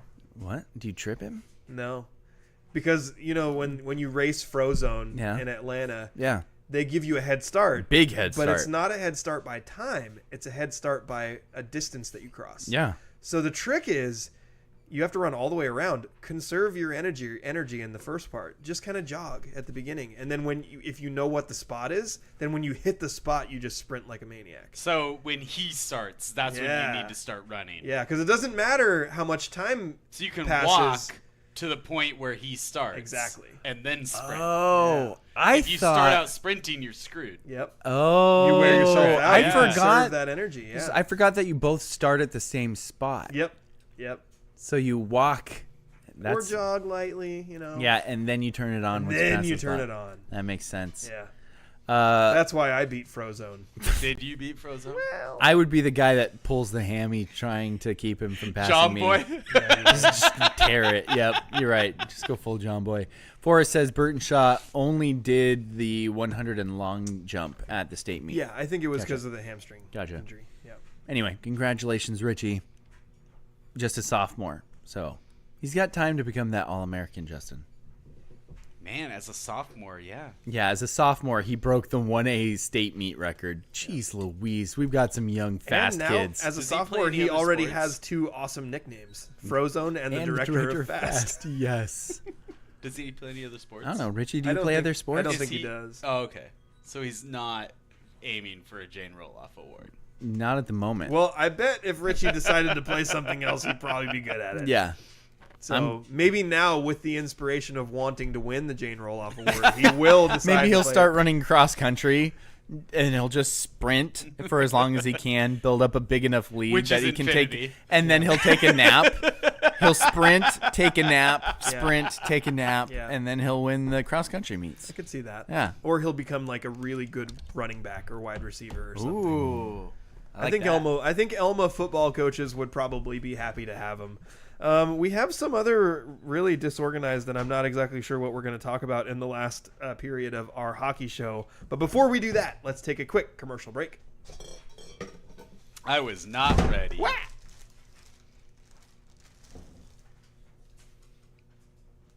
Spivey Realty Group's goal is to make buying, selling, investing, and renting real estate in Grace Harbor simple. They believe in 100% transparency and unparalleled communication with local expertise, tech-enhanced, and top-notch service for their friends, neighbors, and community. Their goal is simple: get a group of strong-willed, hard-working people together who want to make a difference in Grace Harbor and to use real estate as the means of achieving that. Voted Grace Harbor's best real estate company. Find them on Facebook or visit graceharborrealestate.com. Spivey Realty Group, elevating small town real estate.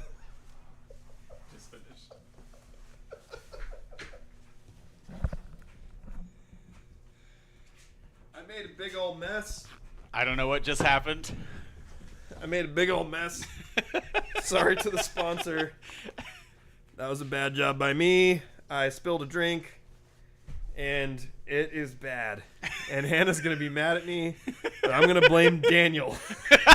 Because that seems like the best thing to do. That does seem, well, yeah, that seems to make the best. Daniel Best. spilled a drink. I did? Good Yeah, going, The Daniel. floor's going to be so sticky. Wait, Spilled it all over the place. that... I mean, Bad that job sounds by like you. something I would do, but I was gone. Bad job by you. Real quick, I have. Oh, I'm Richie curious. did basketball? No, Oh, nice. he should continue to did basketball. Yeah. Basketball. If he can do good basketball, I'm just throwing this out there. I want to know, because this is the second time we've seen him like go from account to account. What is his typical Sunday routine that he is like, he has to, like, something happens. He either starts out not being able to listen / watch, yeah. and then like, is he like on the road and then he gets home, or is he home and then he has to leave for like a family function or something like that? Or was he watching on his phone and his phone died? Or is he watching on his phone and then moved to the TV? And when is the third Richie Guadarrama account going to pop up? Yes, and it just says director of fast. Is that when he watches on the fridge? No, it's when he's at work, Justin. Or Andrew. Well, I just called Andrew Justin. That's When he's offensive. at work Embarrassing. directing fast. Yeah. The freakishly athletic speed training. Yeah. Are we going to remember that? I am. Okay. It's burned into my I actually skull. believe you. I think I'm going to start that, and then I'm going to hire Richie as the director. What and would then we're your going job to be? Former director of fast. founder Aged out director of fast. and silent partner. I'm just going to reap the benefits. Yes. I like it. Oh. Well, okay. What else are we doing in the We're show? going to have to get creative in the 2-minute drill. Yes, 'cause we I are. put topics, but I didn't put I questions. love it. Yeah. So your question, you get to ask the first question. I'm okay. We've So let's do come the so far from the fast-paced, quick cut. Let's do the 2-minute drill, probably. Let's go, hurry up! Gotta hurry. Hey, 2-minute situation, 44 seconds, hand the ball to the ref. Gonna do it right. 3 jet Buckeye on 1 3. The 2-minute drill starts now. Justin Damashevitz. There are teams who are playing in the NBA Finals. Let's go, hurry up! I'm gonna guess, and we'll see if I get it right. Yeah. Justin Domashevitz. Yes. The Oklahoma City Thunder. Yes. And the Indianapolis Pacers. Indiana Pacers. Yes. They're playing in the NBA Finals. Who's going to win? And why should we root against OKC? Because they stole our team. I think OKC's probably going to win. No! They've been the best team all year and pretty much the best team throughout the course of the playoffs. But the Pacers are good, man. I think if people like team basketball, like, these are two teams you should be happy to see because, like, Oklahoma City is pretty much a college team. They're efficient. They don't turn the ball over. And Indiana doesn't have one dominant player. Tyrese Halliburton is really good, but Pascal Siakam was the MVP of the Eastern Conference Finals. These are two good, solid teams, and yeah, it's a little boring, and the markets are small, so they're not going to get as much attention as normal, and I really hope that Indiana wins, which I've never hoped in my life. I know some of these words. Daniel, the big dumper, MVP. keeps hitting nukes left and right. He's on pace for over 60 home runs this season. Where will he finish? Could you imagine if he played in the McDonald's playpen that Aaron Judge plays Seriously. in? He'd have like 40 nukes by this point. And they would be incredibly talking constantly about how amazing their catcher was and how even bad pitchers became great pitchers because of their amazing catcher. But instead, Aaron Judge, get dumped. He's the best. Oregon baseball collision. Justin, your thoughts? Okay, here's what happened. There was a collision. It's dumb. And a dude got ejected. And suspended for the next game. And suspended? And they stuck by and that? They lost that game by that run. So it doesn't matter if he was suspended for the next game. Because I don't think it was an elimination. I don't know the structure. Dude, Justin, your thoughts? My thoughts are that if that's the rule, it's real dumb. Like, I kind of get the idea that if a catcher is blocking home plate, that you should do your best to either soften the collision or go around him if you can. But the guy, it wasn't really that severe a contact. No. He did try to hold up. He was just bracing himself. And what the heck was that freaking stupid catcher doing in the first place? Also, it's not the rule. The rule that the NCAA cited when they doubled down on their horrible mistake clearly says that it is in effect when the catcher is in possession of the ball. Eugene, Oregon? Eugene, Oregon. That's why I don't really actually care about this, except for how bad officiating is. But Andrew, you should have hit the buzzer because that was the last question, and we've devolved into like just talking about it. It really was frustrating to watch, and not that any of us ever want to root for Oregon or for good things to happen to Oregon.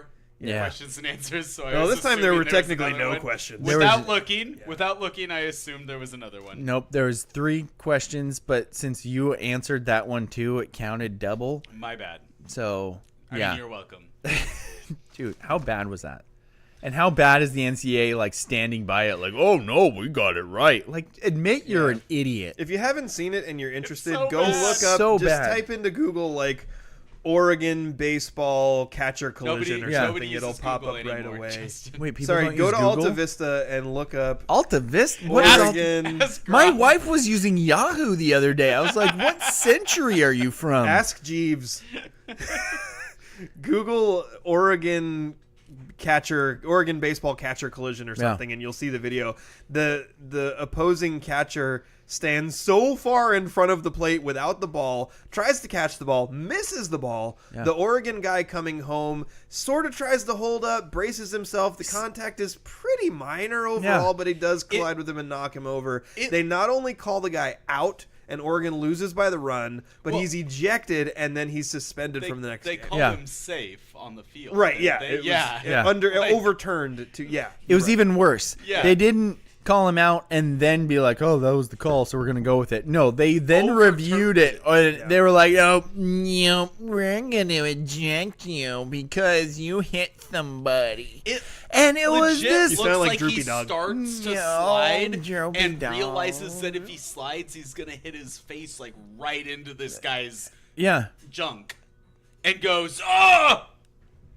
Well, if he slid at the appropriate time, it's not like he slid late. He slid, if he would have if that catcher had not been there and that slide would have just carried through, He would have super slid it- normal slide. Yeah, yes, exactly. But the catcher was so far out in front of home plate that he crashes into him right before his buns can even hit the ground. But he holds his hands out. He didn't put his shoulder into him or anything. I've seen so many baseball highlights of high school games with dudes just laying this crap out of catchers who find themselves, sometimes, guess what? Youth catchers, high school catchers, they get lost. They find themselves in a bad spot. That's probably what happened to this guy. You know what gets you ejected? When you put your shoulder into him and obliterate him. Yeah. You know what shouldn't get you I effective? support the idea of that. Yeah. But you know what shouldn't get you the ejected? idea of ejecting for lowering the shoulder. Yes. I just wanted to make it Yes. clear. Thank you.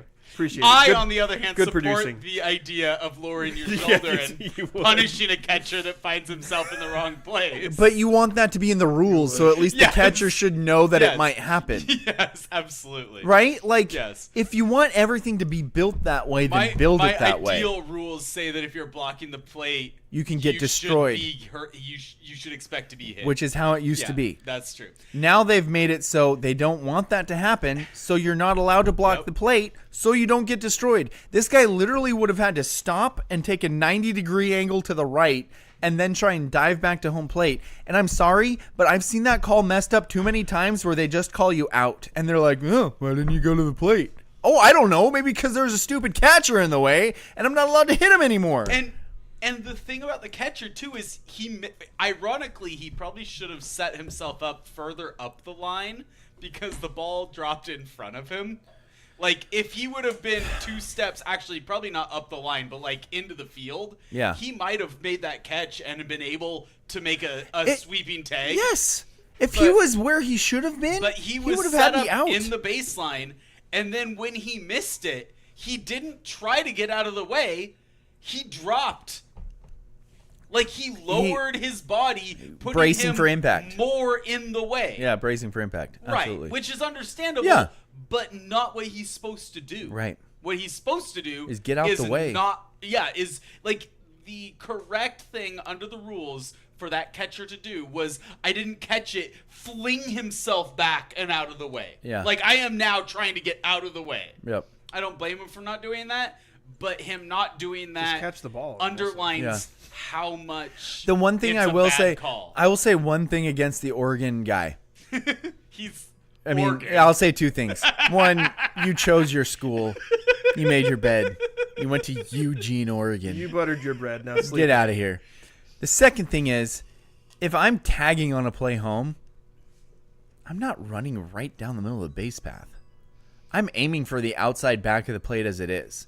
I mean, he was kind of an idiot for just going. I mean, that's me, who is more of a base runner in baseball than anything else. So like, I legitimately feel confident that I could coach major league players at base running because I see so much horrible base running in the major leagues. I want to push back on that specifically.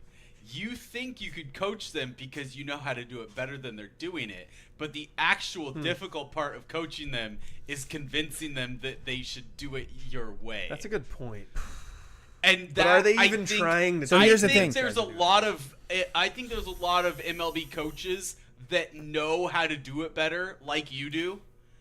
And I And think they there's can't a lot get of through to the players- massive egos who are like, Yes. no, I'm a multi-million-dollar guy, and I'm just going to break my wrist again. I do think that's a significant part of the problem.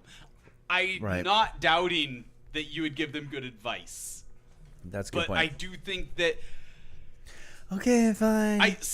Andrew's right again. either Julio's getting horrible advice or people aren't able to convince him to follow good advice. Or he's just not willing to put in the time to fix it. You're talking about base running? Yeah. I was going back to pitch selection. No, yeah. Seriously. Well, hitting a ball's really hard. It is, Not if it's on the tee. but it seems like I've seen you whiff. Julio is either being told to approach the wrong way or is ignoring good advice because he's swinging at pitches he shouldn't swing at consistently. Even when he's I good. think they're so afraid of That's possible, ruining yeah. when he's good that they don't want to change how aggressive he is. That actually makes sense and is understandable. And I don't know how I feel about it. When I think about myself in a position of coaching somebody who is incredibly talented, yeah, it would be very difficult to be like, I want you to change the way, like something fundamental. Right. Like something that got you where you are. Because that's what you're trying to do, right? As a coach, you don't want to deny the fact that you got to where you are. Yeah. How do you tweak it? His base running techniques did not get him to where he is. Well, that's for sure. Being fast helped, but he seems to be really good at diving. Like, in what way? I'm sorry, maybe I'm wrong. It feels like when he was diving, he was a lot more. Oh, you mean sliding head first? Yes. Yes, he is. I wouldn't say he's good at it. Seems like he's it comes better. Natural. Yeah, he's better at it than feet first. Okay, 100%. Yeah. Okay, that's fair. To me. And by the way, he did it again tonight to get him. He stole second, dove head first, overthrow, got up, ran to third, and that's why he was the winning run tonight. Which is awesome. But I don't understand. Okay, and I've seen him. Kind of an argument for why you wouldn't want to try to force him to change his approach to the plate, because that's a situation where you're like, this is what works for you and what you do naturally. Well, that's what I don't we understand. think you should slide feet first because we don't want you to get hurt. Right. And then he slides like he's trying to. I'm sorry. Then he slides like he's trying to twist his knee. Yes, exactly. He's trying. It looks like he's trying to hurt himself. It does. When he slides. You know what's weird though, Andrew? I've seen him steal second multiple times this year, and he doesn't. He slides head first sometimes, and he slides feet first sometimes. Interesting. I never changed. I was going head first no matter what. Why would I ever be like, I'm going feet first? You know, the only time that I slid feet first in competitive baseball is when I was positive that I was going to be safe. Yeah. If I thought the play was going to be close, like, I don't know, anytime I'm stealing a base, which is always close, I'm going head first. Yeah, because why is that in his head to ever slide feet first? Yeah. I don't get it. It makes sense because if I'm trying to get there, Sorry. If I'm desperately trying to get to the base, I'm diving. Yes. But if I'm running and I'm like, oh, I need to stop here quickly. The ball was high. Like, oh, he doesn't have the ball. Then you're just like stopping quickly at the base and standing up. Exactly. Yeah, that makes sense. 100%. Wow. Rants by Daniel. Richie had a comment that I really like that I think embodies kind of what I think of Richie. Yeah. I'm home, then I go to phone, then the computer just 'cause. Yeah, there you go. I like it. I respect you that. were like, what's Richie's routine? What does he do? Was he home? Is he going somewhere? And he's like, no, just 'cause. I respect and appreciate that because that means he cares enough to stick around. To keep us on. Yeah. Because you know that Francis, if he has to move away from where he's watching us, he doesn't bring us with him. Yeah, that's true. And I hope he doesn't listen. And Richie's like, I want to make a sandwich. Yeah. So I kept you on my phone. And commented. That's the other thing. He's commenting from these different spots. What kind of sandwich do you think Richie eats?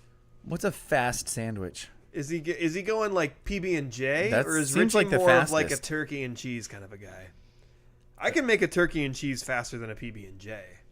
Well, what sauces are you putting on the turkey and cheese? Mustard and mayo. And you can do that faster than PB&J? Well, yeah. I think the peanut butter is not super easy to spread. That probably is the just bread comes toasted? down to where those things are in the fridge. Is the bread toasted? Well, that makes it easier to spread peanut butter if the bread's Are toasted. you trying to make a sandwich fast, or are you trying to make a good sandwich? See, this is a thing. This is another discussion. Growing up, and I'm just going to throw Andrew's family under the bus here. Andrew's family really, really enjoys the best. Like if they do something, they want to do it well. Yeah. My family puts a lot of emphasis on efficiency. So like if you watch Caitlin, who I'm taking like maybe the extreme with the kids, make a sandwich, every bite is going to be perfect. Yes. I only Daniel. care if the last bite is perfect. I So do I'm it- squirting sauce on there left and right. I don't bother with a knife. Dude, you watch Caitlin make it. Caitlin, if you're watching, I know you watch sometimes, comment. Her sandwiches are amazing. Every bite, the perfect bite. I'm like, as long as my last bite has every ingredient in it, I'm good. What the heck is wrong with you? I make a quick sandwich and then I get fed, I and then I never- go do something else. I never want to eat a sandwich made by you. I would like to only eat sandwiches made by Caitlin. You Caitlin need makes every bite great to be sandwiches. perfect. Yes, She makes I- amazing sandwiches. Well, I don't eat bread or sauces anymore, but when I did, I used to make sure that everything was evenly spread. No, and I dude. also would do it on both pieces of bread to make sure that Oh, it's yeah. even on both sides. Yeah, 100%. And then well, also, even. I'm the guy who would be folding lunch meat. So, like, if you have round lunch meat, you have to fold some of it and put it on the corners so that every At corner districts, of the... Richie eats a ham sandwich on the on podium. the podium. I love it. It Heck isn't. yes. It What kind of wasn't. I cheese? ate a ham. That's his routine, he eats. and he's going to do it on the podium for the next 2 years What, as well. what kind of cheese, Richie? Angela commented, "Andrew, your mother was listening today. Oh, my gosh, you just... You stepped in it." Well, I'm not gonna throw her under the bus. He just got... It- No, Yeah. you said a bad word. You did say a and bad your mother word. was listening. I Yep. did. You said a bad word. Good job by you. But okay, so here's another thing though. I So just do can't you? get past this okay, sorry, Let's, go ahead. I like the sandwich. Yeah. This is a good discussion. It's actually like physically hurting my brain the way you're describing making a sandwich. So, do you use like when you put, let's say, what are your Mayonnaise sauces? and mustard. Mayonnaise. So, usually you need a knife for mayonnaise, right? Yes. But you have a squirt bottle for mustard. Yes. Are you squirting the mustard on and then using a knife to put the mustard on all the spots? I use a knife and spread the mayonnaise. Yeah. And then I squirt the mustard Yeah. and spread the mustard with the knife that I use to spread the mayonnaise. Don't So you mustard then, and mayonnaise Yeah. are equally spread across them. I have a question for you. Yes. Say you didn't spread the mustard, But I did though. but then you put the cheese or the meat or whatever on next. See, this is where No. you're stressing me out. No, this shouldn't stress you out. Okay. You put the thing on next. Yep. Doesn't that then squish the mustard It to all of squishes those it. spots? More spots, but not all the spots. So you're telling me you're going to take an extra 30 seconds. 5 seconds at most. 30 seconds. Okay. If 30 seconds is what it took, that's what I would take. Well, both sides, because you said you're doing both sides. Well, then I spread everything evenly. Then I just and take... because you're not just spreading everything. You're not just spreading it. Yeah. You're saying you spread everything evenly, Yes. and you make sure it's on every piece of the bread. Yes. See, this is where I'm at. Yeah. You're saying 5 seconds, but I've watched people like you make a freaking sandwich, and you're so freaking Are you meticulous. talking about Caitlin? You're so meticulous that it takes more than 5 seconds because you're making everything so good. And I'm like, I want a sandwich. 10 seconds? Not 30. That's excessive. Both sides, though. You don't think it takes you 15 But I don't. Wait, I seconds don't on both sides? Spread Wait, on you- both sides. I spread it evenly and a little bit over Yeah. sauced on one side. Then I take the other side of the bread and I put them Oh. together. Oh. And then I separate them. See, Wait, there's an hold on. efficiency move. 'Kay. That's an efficiency move right there. But then sometimes when you Because put the bread sometimes it's not together perfect. and then you take it back apart, then you take the knife and you fix the other piece of bread. Wait. Wait, do you do mayonnaise and mustard on both sides? Yeah. Oh, Yeah, do I'm you not about do that. that? I'm about that. I have never even considered putting multiple sauces on the same piece No, of see, bread. I love my sauces mixed. I love mixed sauces. I do actually. I do mayo on both sides and mustard in between the meat and the onion. Interesting. But then how do you know you're getting mustard in every I bite? don't like raw onion on a sandwich. Oh, Daniel, Neither do I I. use enough mustard. My I guy. strongly prefer raw Yeah. onion in my sandwiches. So my sister says, Hargroves, the faster you go, the more you can do. Which does work sometimes, but also goes horribly wrong other times. Angela says, also Caitlin puts 8 ingredients on sandwiches. Yes. Also true. So Wait. does Justin. Justin and Caitlin, I'm listening to you talk about sandwiches. Yeah. You guys should like teach a course in how to make a Everyone sandwich. would like to eat Lettuce, Caitlin's tomato, sandwiches. multiple kinds Yes. of Daniel cheese, is the multiple only one kinds that of wants to meat. eat Daniel's. I don't want sandwiches. to. No, that's not true. I want to eat Caitlin sandwiches. Yes, I don't want to yes, make yes, Caitlin no, sandwiches. No, I know. That's why I said everyone wants to eat Yes. Caitlin sandwiches. Can we time Caitlin making a sandwich? Because I feel like it's not as long as you're making it sound. Dude, I'm telling you, I would make 4 sandwiches in the time it takes you to make one. That's crazy. Dude, I will say, meat slap, cheese slap, squirt the mustard, slap the mayo, I've boo. seen how he butchers a cheese block, and I will support this. He probably does it way too fast. I'm going to take the 2 pieces of bread. I'm going to put Munster on one side, cheddar on the other. Oh my god. And I want also, to eat I'm your gonna- sandwich. I'm gonna slightly put. I'm gonna put them offset a little bit because the cheese doesn't cover the whole bread, right? So cheddar's gonna be slightly offset one Wait, way. why doesn't the cheese cover the whole bread? Because the bread is wider than the cheese. So I Cut have to make sure more that cheese. the whole sandwich Cut is more covered cheese. by cheese. Yes. One or the other. Okay. I'm with you. Yeah. Okay. But See? it has to be like if you put Munster and cheddar on the 2 pieces of bread, and then you've got like an inch of uncheesed sandwich. That's chaos. An inch is a lot, That's my a lot. friend. That is a I'm lot. thinking like I have a You centimeter. said 30 seconds earlier Centimeter. to spread mayonnaise on a sandwich. How inaccurate are you that you can't cut it down to a centimeter quickly? With your cheese. Richie says cheddar all day. Cheddar's delicious. Hey, we're cheddar guys. We're cheddar guys. I Yeah. gotta say though, We're Justin's cheese turned me guys. on to Munster lately, and good. it's been solid. I'm happy. Um, I feel like I can. cheddar, Avatar, I've been a positive influence on your life. That's true. Just forget about all the Yeah. bad things that have happened. I can. Okay, so I'm with you again. You know what's weird is for some reason I like all the bites as long as all the bites are good or okay. But I'm one of those people that eats around a sandwich and then the last bite is like perfect. And as long as I get the last bite perfect, then I'm like, that's all I needed. I just needed to finish well. I'm like Pete Carroll. Can you win the game in the first quarter? Can you win the game with the first bite? Very few specific ways that my OCD comes out. One of them is what the numbers land on when I pump gas. And another one is the Which way are- I make a sandwich. Dude, you've told me about the numbers thing, but you've never told me the specific numbers. So now every single time I pump gas, I'm like, I wonder what the numbers are. Literally every time. I wonder if Justin would be okay with this. What are Yeah. they? I'll tell you yes or no. The other day, I tried to land on 55, and it was 55.04, and I was like, "There's no way Justin Wait, would you land tried to with land this." on $55 even? Yeah, and I landed at 55.04. I always try and land even, and I'm like, "There's no way Justin would be okay with No, this." my brain feels itchy now. Okay, I'm sorry. So right now, I really want you to make me a sandwich, Okay. and also It will have multiple kinds of meat, multiple kinds of cheese, and the sauce will be evenly spread across all corners of the bread. See, that's the thing. That's really the only crux of it. I'm okay with the ingredients. Like, whatever ingredients you want to do. Okay, but you're talking about slapping lunch meat on. What And if the just lunch meat squirting is sauce What if everywhere? the lunch meat is round see- and the bread is square?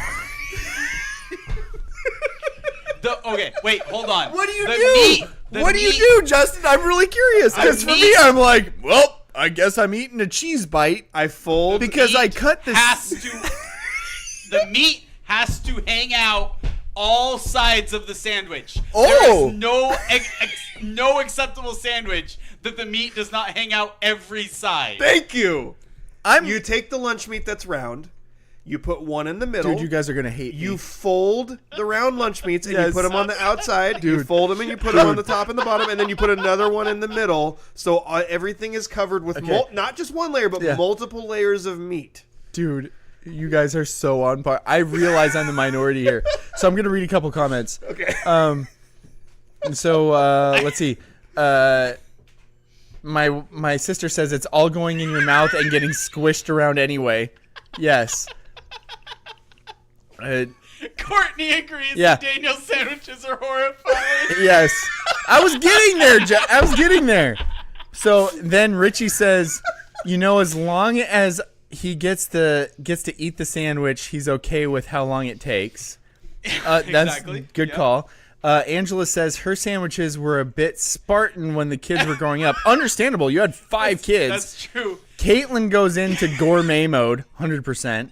My you, sister Caitlin. says agreed. My sister then says sometimes it takes just as long to clean up after she makes it, so actually she saved no time. Good The call. way you were describing slapping stuff, Slapping it it on actually there. makes sense. Yep. Angela says, what about the onion, tomato, avocado, lettuce, cilantro, pickle, Hobbit style? Yeah, I get that. Is there meat in that? My she was saying you say you need 2 types of meat. Very thin slice, Justin. Okay. Andrew or Justin, you said that was she commented that when you were saying it has to have 2 meats, 2 Okay. cheeses, and she says Gotcha. she needs everything else. Okay. And to me, I'm like, dude, avocado its own protein. My wife then says every bite needs to have all components of said sandwich. That's where I disagree. She says Daniel sandwiches, this is my wife speaking, would absolutely horrify you, Justin. They're ugly. And then she says, I agree with Justin. I gotta say here, I feel so validated. dude, I'm gonna freak you out right now. You're gonna have nightmares about what I'm about to say. Okay. So you just said folding the meat, Yeah. right? But remember what I said about the last bite is the only important bite. You put it all in the middle. Daniel eats so many bites of bread and cheese just to have one meat bite at the end. You know those lunch meat packets Yes. with the circles of meat? Yes. I don't separate them. They taste so much better when they're separated. I just put them all there, all just stacked on top of each other. I don't peel them off. But do you know how much better they My taste wife- when they're separated and That's what my wife says. She says they taste better. Yes, they when do. you separate them. How do they taste different? Have you tried it? I've had my wife's sandwiches. I've had my sandwiches. The last bite, about the same. Why does separate? I knew I was going to give you nightmares when I said that. I don't know if we can be friends anymore after this. So imagine. You might have to find another ride home. Justin. My last bite is like a centimeter thick of Courtney, lunch meat. A centimeter? What about the other bites, Daniel? Because I didn't peel them all off and spread them around the stupid sandwich. My last bite is a thick piece of freaking meat with a thick piece of freaking cheese and a whole lot of mustard and a whole lot of whatever I want to put on there. And it's better than any of your guys' all spread out bites with all the meat spread out places. No, my last bite has got so much freaking meat in it that it's delicious. What about- And your guys' whole sandwich is really good.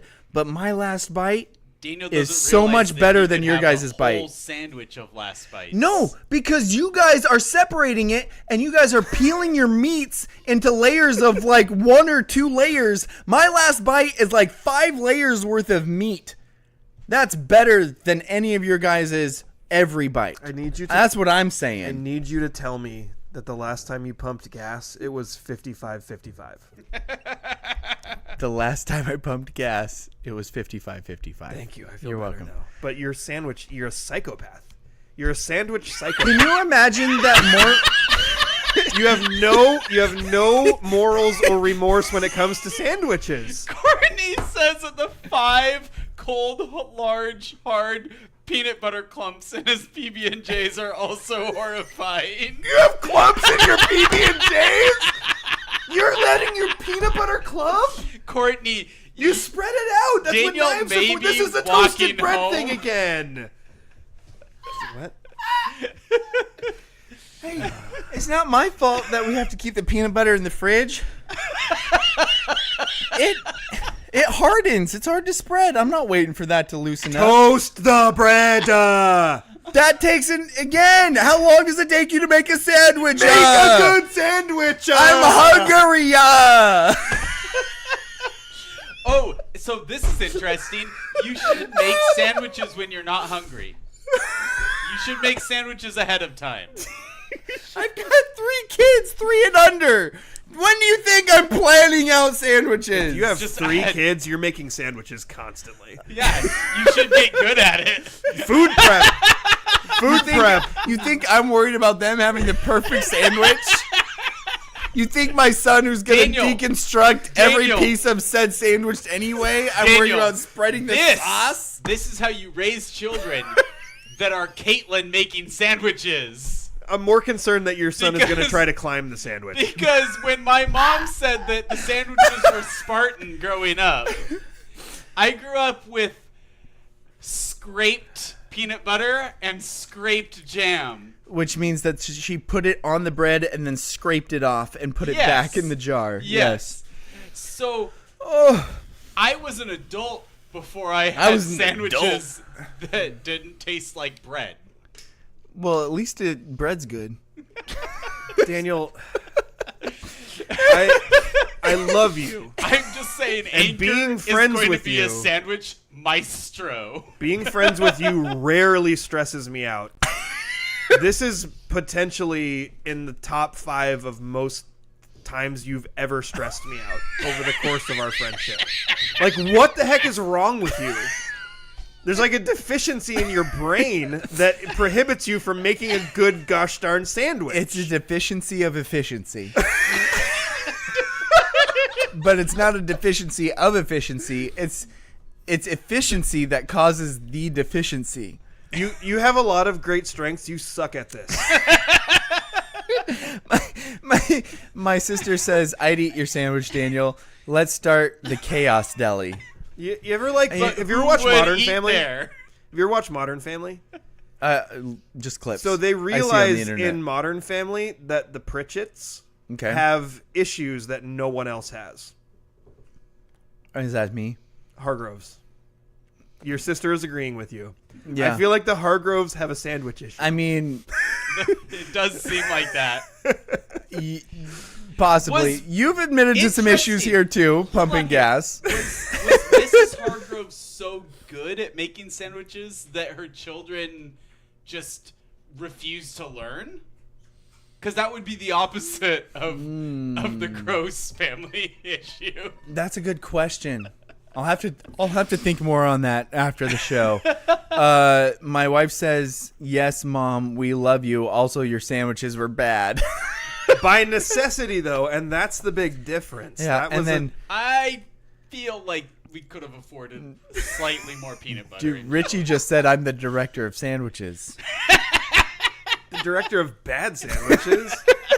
The director of BS. The director of bad sandwiches. Daniel, okay, Richie is the director of fast. You're the director of BS. Congratulations. I'm okay with that title. So you could this be the director of fast sandwiches too. So, apparently, sandwiches. Angela says Andrew once said about jam, "I can taste it." I think Auntie M made that sandwich. You know what? I don't think I was old enough to be intentionally mean at that point, too. Oh, of course, I'm that's pretty not. sure that happened before. Yeah, yeah. That's like one of my son's comments. I will say that efficiency permeates into other aspects of my food life.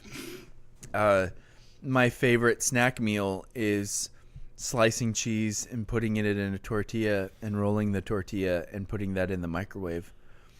And I'm sure both of you guys are horrified that much more work than just eating the cheese and a tortilla. Well, you know how you would do it, and you know 30 minutes, 30 seconds warming it up. Andrew, you know what you and your wife do? You dirty a flipping pan and you make a full-on quesadilla and you put oil on the pan and you make 2 quesadillas for like delicious. Half as much cheese. I definitely don't do that. I get like 10 pounds of cheese in these things and I still melt the cheese. Is the tortilla as good as nice and crispy? Well, no, it's not. But you know what? I get a ton more cheese and I get it in my mouth in a minute. I'm going to defend Andrew here because I have picked Andrew up many a time for one thing or another. And how many times he came out with some kind of aluminum foil with tortilla with cheese melted in it. And he once told me the tortilla is a vessel to get the melted cheese in my mouth. So yes. I think he microwaves melted. I think he microwaves Absolutely. cheese. Yeah. Dude, I'm the same way. But my wife's like, why don't you want it to be a quesadilla and good? Yeah, do it crispy. And I'm like, you put it on a pan and stick it in the oven. What's hard about that? It's not hard. It takes longer. Yeah, it takes like 8 minutes to make a quesadilla. It I does make a take- quesadilla in like 3 minutes. Yours sucks, and though. it's eaten. No, the cheese is the main part. You're not eating the quesadilla for the tortilla. You're eating it for the melted cheese. I'm eating it for both and for the experience. I'll add to this. When I'm eating it in the dark on the way to work, I want it to not be crumbly. So it's Ooh. actually a benefit that it is soft. Microwaved and soft. I also yeah. add rice. Crumbly food tastes delicious. it's- the Also, soft tortilla- sometimes equals mushy. The tortilla is a cheesy rice delivery vehicle. Yeah. I will agree with you And there, though. Andrew Like, does like the rice. You know Yes. what? I will agree with you there. Like some cheddar cheese and rice in a tortilla that's kind of mushy. That's pretty good. Yep. Thank you. But I like my quesadillas to have a Sriracha. little bit of Add crispiness some to it. sriracha. Right. Yeah. I instead of sriracha, I use Cholula. That's Well, my that's my gross. favorite one. Pico de gallo here. Well, That's good Somebody's also. going fancy and fresh on us. Separate category. Dude, Cholula, yeah, they're different. They're Yeah, different categories for sure. I love Cholula. My dad just texted me and said no sandwich is good without a half pound of butter. Bro, So remember when you guys I were think talking he's about my toasting mom? his sandwiches. Nope. No, just cold butter. Just stick slabs like just slabs of cold butter. have you ever not just My- had a butter sandwich? Dude, That's good. White bread, butter sandwich. and you're judging my sandwiches? That is fair play from Daniel. What? I really like butter. I think butter might be my favorite food. My sister used to sneak downstairs as a child and just eat sticks of butter. So sometimes because now I don't use any oils anymore when I cook. So when I'm making eggs You don't or use any oils. no, I use Not butter. even- Do you But use some- ghee? Butter Sometimes. is an oil. Because what? Butter is an oil. When you're using butter to cook, that is still using an oil to cook. I'm not positive you're right about that. I think it's a little different, but I'm not an expert. But I will say, because when I'm cooking now, if we are using anything non-stick, it's not Pam, it's not EVOO. That's good, that's good. It's butter. So when I put butter in the pans, like we often have just like sticks of Tillamook butter next to the stove. Yeah. So when I'm Yeah. putting butter in Dude, before I cook my eggs, I'll just 100%. take the knife and get a little scoop and then put it in my mouth. I So can good. I can understand that, So good. And I do it again. but And again. butter sandwich. Yeah. You can't judge my sandwiches when So you eat bad. a freaking butter Pretty sandwich. bad. Could you use a cheese slicer My- on a butter stick to make a butter sandwich? Ooh, I'm gonna try that. Because you like the 'Cause- idea of a butter sandwich. It sounds good. Well, The I'm experience. Gonna, my wife says the experience It's the 100 experience. of the quesadilla, the crunchy, the cooking it on the pan, and yeah. I think that the experience also applies to sandwiches. It's the experience. What about butter sandwiches? That can't be When a you good make a butter experience. Put a sandwich. piece of bread, you slap some butter on it, you put another piece of bread, it's a sandwich. That doesn't seem like a good experience. So when you make a butter sandwich, are you making sure that the butter covers each part of the freaking bread?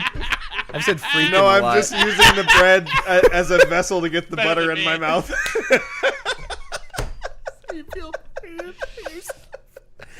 Okay, I'm gonna leave the sandwich discussion with Before one. okay, go ahead. I have a last thing to say too. Okay, Mr. Gross Yeah. makes a what is it? Is it a cheese? No, it's a peanut butter pickle sandwich. Is that what it Probably. is? Oh, that sounds Probably. pretty good. Surprisingly good. Yeah. It's good. I've I tried I it. think that sounds good. Yeah.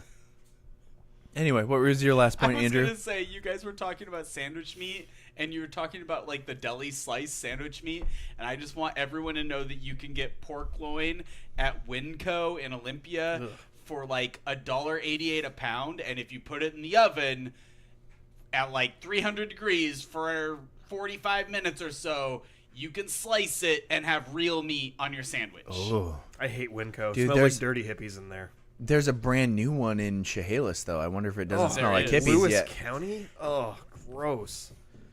I'd rather go to the Daniel Olympia one. Daniel and I have an awesome history of shopping at Winco after midnight. That's true. I went there- Angela says, Wiki says butter is an oil. Yes. And then Well, How dare you doubt me? when Andrew said it, did you notice I didn't push back? Like, Because I it was assumed Andrew. he was right. Oh, dude, if I would have said that, you might have punched me in the face. But since Andrew said it, you're like, oh crap, he might be right. You do have me all hyped up right now. You got me very like I was completely floored by you saying you no longer cooked with any oil. Yeah. Well, because that would be difficult and Well, messy. melted. Is it and melted burn a butter? lot. Is melted butter an oil? butter? Or is just Butter butter is and an oil? oil. Oils get hard when they get cold enough. My wife They has corrected freeze. me. I don't use refined Like motor oils. oil gets Oh, cold you enough? Don't I don't use refined oils. We don't Yeah, use if you olive cool it oil down or enough, most liquids will freeze. If not all liquids will freeze if you get them cold enough. Oils like coconut oil Yeah. oh, we use tallow is too. solid. Oh, yeah, tallow. Coconut oil and tallow are Dude, I both got a bunch solid. of bacon grease right now. Bacon grease so is good. almost solid, but not quite solid. Yeah. The oil is nothing about the solidness or liquidness makes it an oil. Does the pickle and that peanut makes butter sense. sandwich have cheese too? Yes, that's what. yes, Yes, it does. that's what I was missing. The What pickle, kind of cheese? Cheddar? most of the time, because cheddar's kind of common. Definitely the most cheddar, common. Yeah, 'cause, yeah. That sounds like maybe the greatest sandwich ever created. it's good. It's good. But doesn't remember, have any meat meat in it, sandwiches, though. my guy. I bet has actually that would be peanut really butter good with in a little it. bit of turkey lunch meat in it Dude, maybe we should try it. and bacon. Oh, hey, here's a question. I haven't had bread in so Bacon. long. Justin, Justin's talking about sandwiches. He literally can't have a sandwich. I know This our is show sheet- so mean of okay, all of us. so our show sheet says there's a stumped Daniel. We're not doing that. Okay. Okay. We're Is it a way good over. one? We're way Oh, over. Yeah. oh, Justin needs to go home. But crap, you need to get home. 5:30. I'll be good. I have two more things to say. Okay, go ahead. One, how do you make the perfect sandwich with bacon? Because bacon is very hard to cover the bread with. No, Like, it's not. wait, so you have like 6 pieces of bacon on your Yeah. sandwiches? Oh. And you Well- just break them. Yeah, Oh. half- You half- break them Okay. into halves or Half thirds. pieces. Yeah. Okay, but don't they fall out sometimes when you Probably. like take a bite? You stick them back in. If you Okay. So you don't just grab the if bacon and you've eat it? Oh, yeah, that evenly- too, yeah. If No. you've That too, evenly yeah. spread your sauces, Daniel, the bacon will stick to That's the a good sauces. point, actually. You put the bacon where On the the most sauce. Yeah, yeah. Okay, that's a good call. That's a good call. Get behind that. What was the Second other thing thing? is, the second thing, I was thinking about your diet the other day. Yeah. And I was talking to my wife, and I was like, dude, I call my wife dude, apparently. Yeah. That I also usually, call my wife dude. that usually I call doesn't your happen. wife dude too. I was saying we need to make a restaurant that is kind of epic mealtime-esque, where the bread is meat. Yeah. Because of your diet. I That's was in like, we need to have like a sandwich, but like the bread is bread the is slices just two- of pork that Two Andrew half-inch was. slices and- of meat. Yeah, so it's 30 like Rock. you have like some steak with a sandwich in between it. In 30 Rock, Tracy Jordan has a meat machine where they have a doctor come on the show and say that bread attacks your brain. And so they say instead of bread, you stick all 3 meats into this meat machine. Yeah. And then they say the Tracy Jordan meat machine, where meat is the new bread. And then they say bread will never maybe attack your brain again. He didn't know that he was onto a real thing. They thought they were writing a comedy sketch. Yeah. We're starting the brand new best-selling restaurant. Dr. Spaceman, though, he was very convincing. Yeah. A couple of comments. My sister says it's 100% dad's full speed to the max programming. Angela says Mike's sandwiches with cheese too. We mentioned that. And then my sister said sacred butter. And then a butter emoji. See, I feel like the more butter I eat too, like just like literally, slices of it, the more I care a lot about what brand of butter I'm buying. That's My guy. fair. Dude, have you been to the Tillamook Cheese Factory? Daniel was recently at the I was Tillamook recently Cheese there. Factory.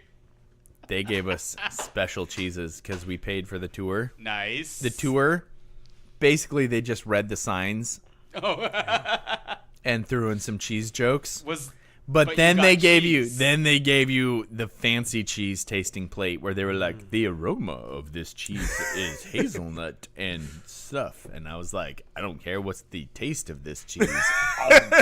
Well, scent is very closely associated with taste. True. So it matters. You're right. Courtney says we were discussing how some places aren't plant-based or are plant-based. Yeah. And Daniel said we should start a restaurant that was animal-based where everything was made from animals. Yeah. Yeah, because, we're would looking eat for that. places to eat. And, my wife's got dietary restrictions. Yeah. And we're in Olympia, and everything that we feel like we can eat at is like, we have plant-based this and plant-based that. And we're like, we want meat-based, dang it. Yep. I basically don't eat out anymore because Right. it's impossible to eat anywhere. You should go to Grizzly Den and order a lager burger with no bun. I would love to see you try and eat that, but also it would be so good. But there's so many other things on it, though, It would be messy. that I can't eat.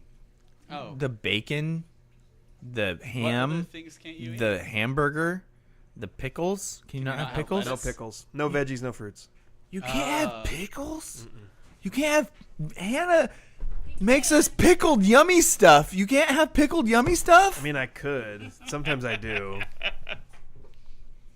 I didn't know I was sad for you because the rest of your diet sounds awesome, but also Hannah's eating pickled yumminess right now. I mean, if only I'd known that there was an all bacon diet many years ago. Turns out I was kind of knocking on the door the whole time. But you can have cheese, right? Oh yeah. So you just It basically is meat, cheese, and eggs, and that's pretty much the whole thing. so you can't have mustard, No. but you can have no carbs, mayo no because carbs at all. mayo is eggs.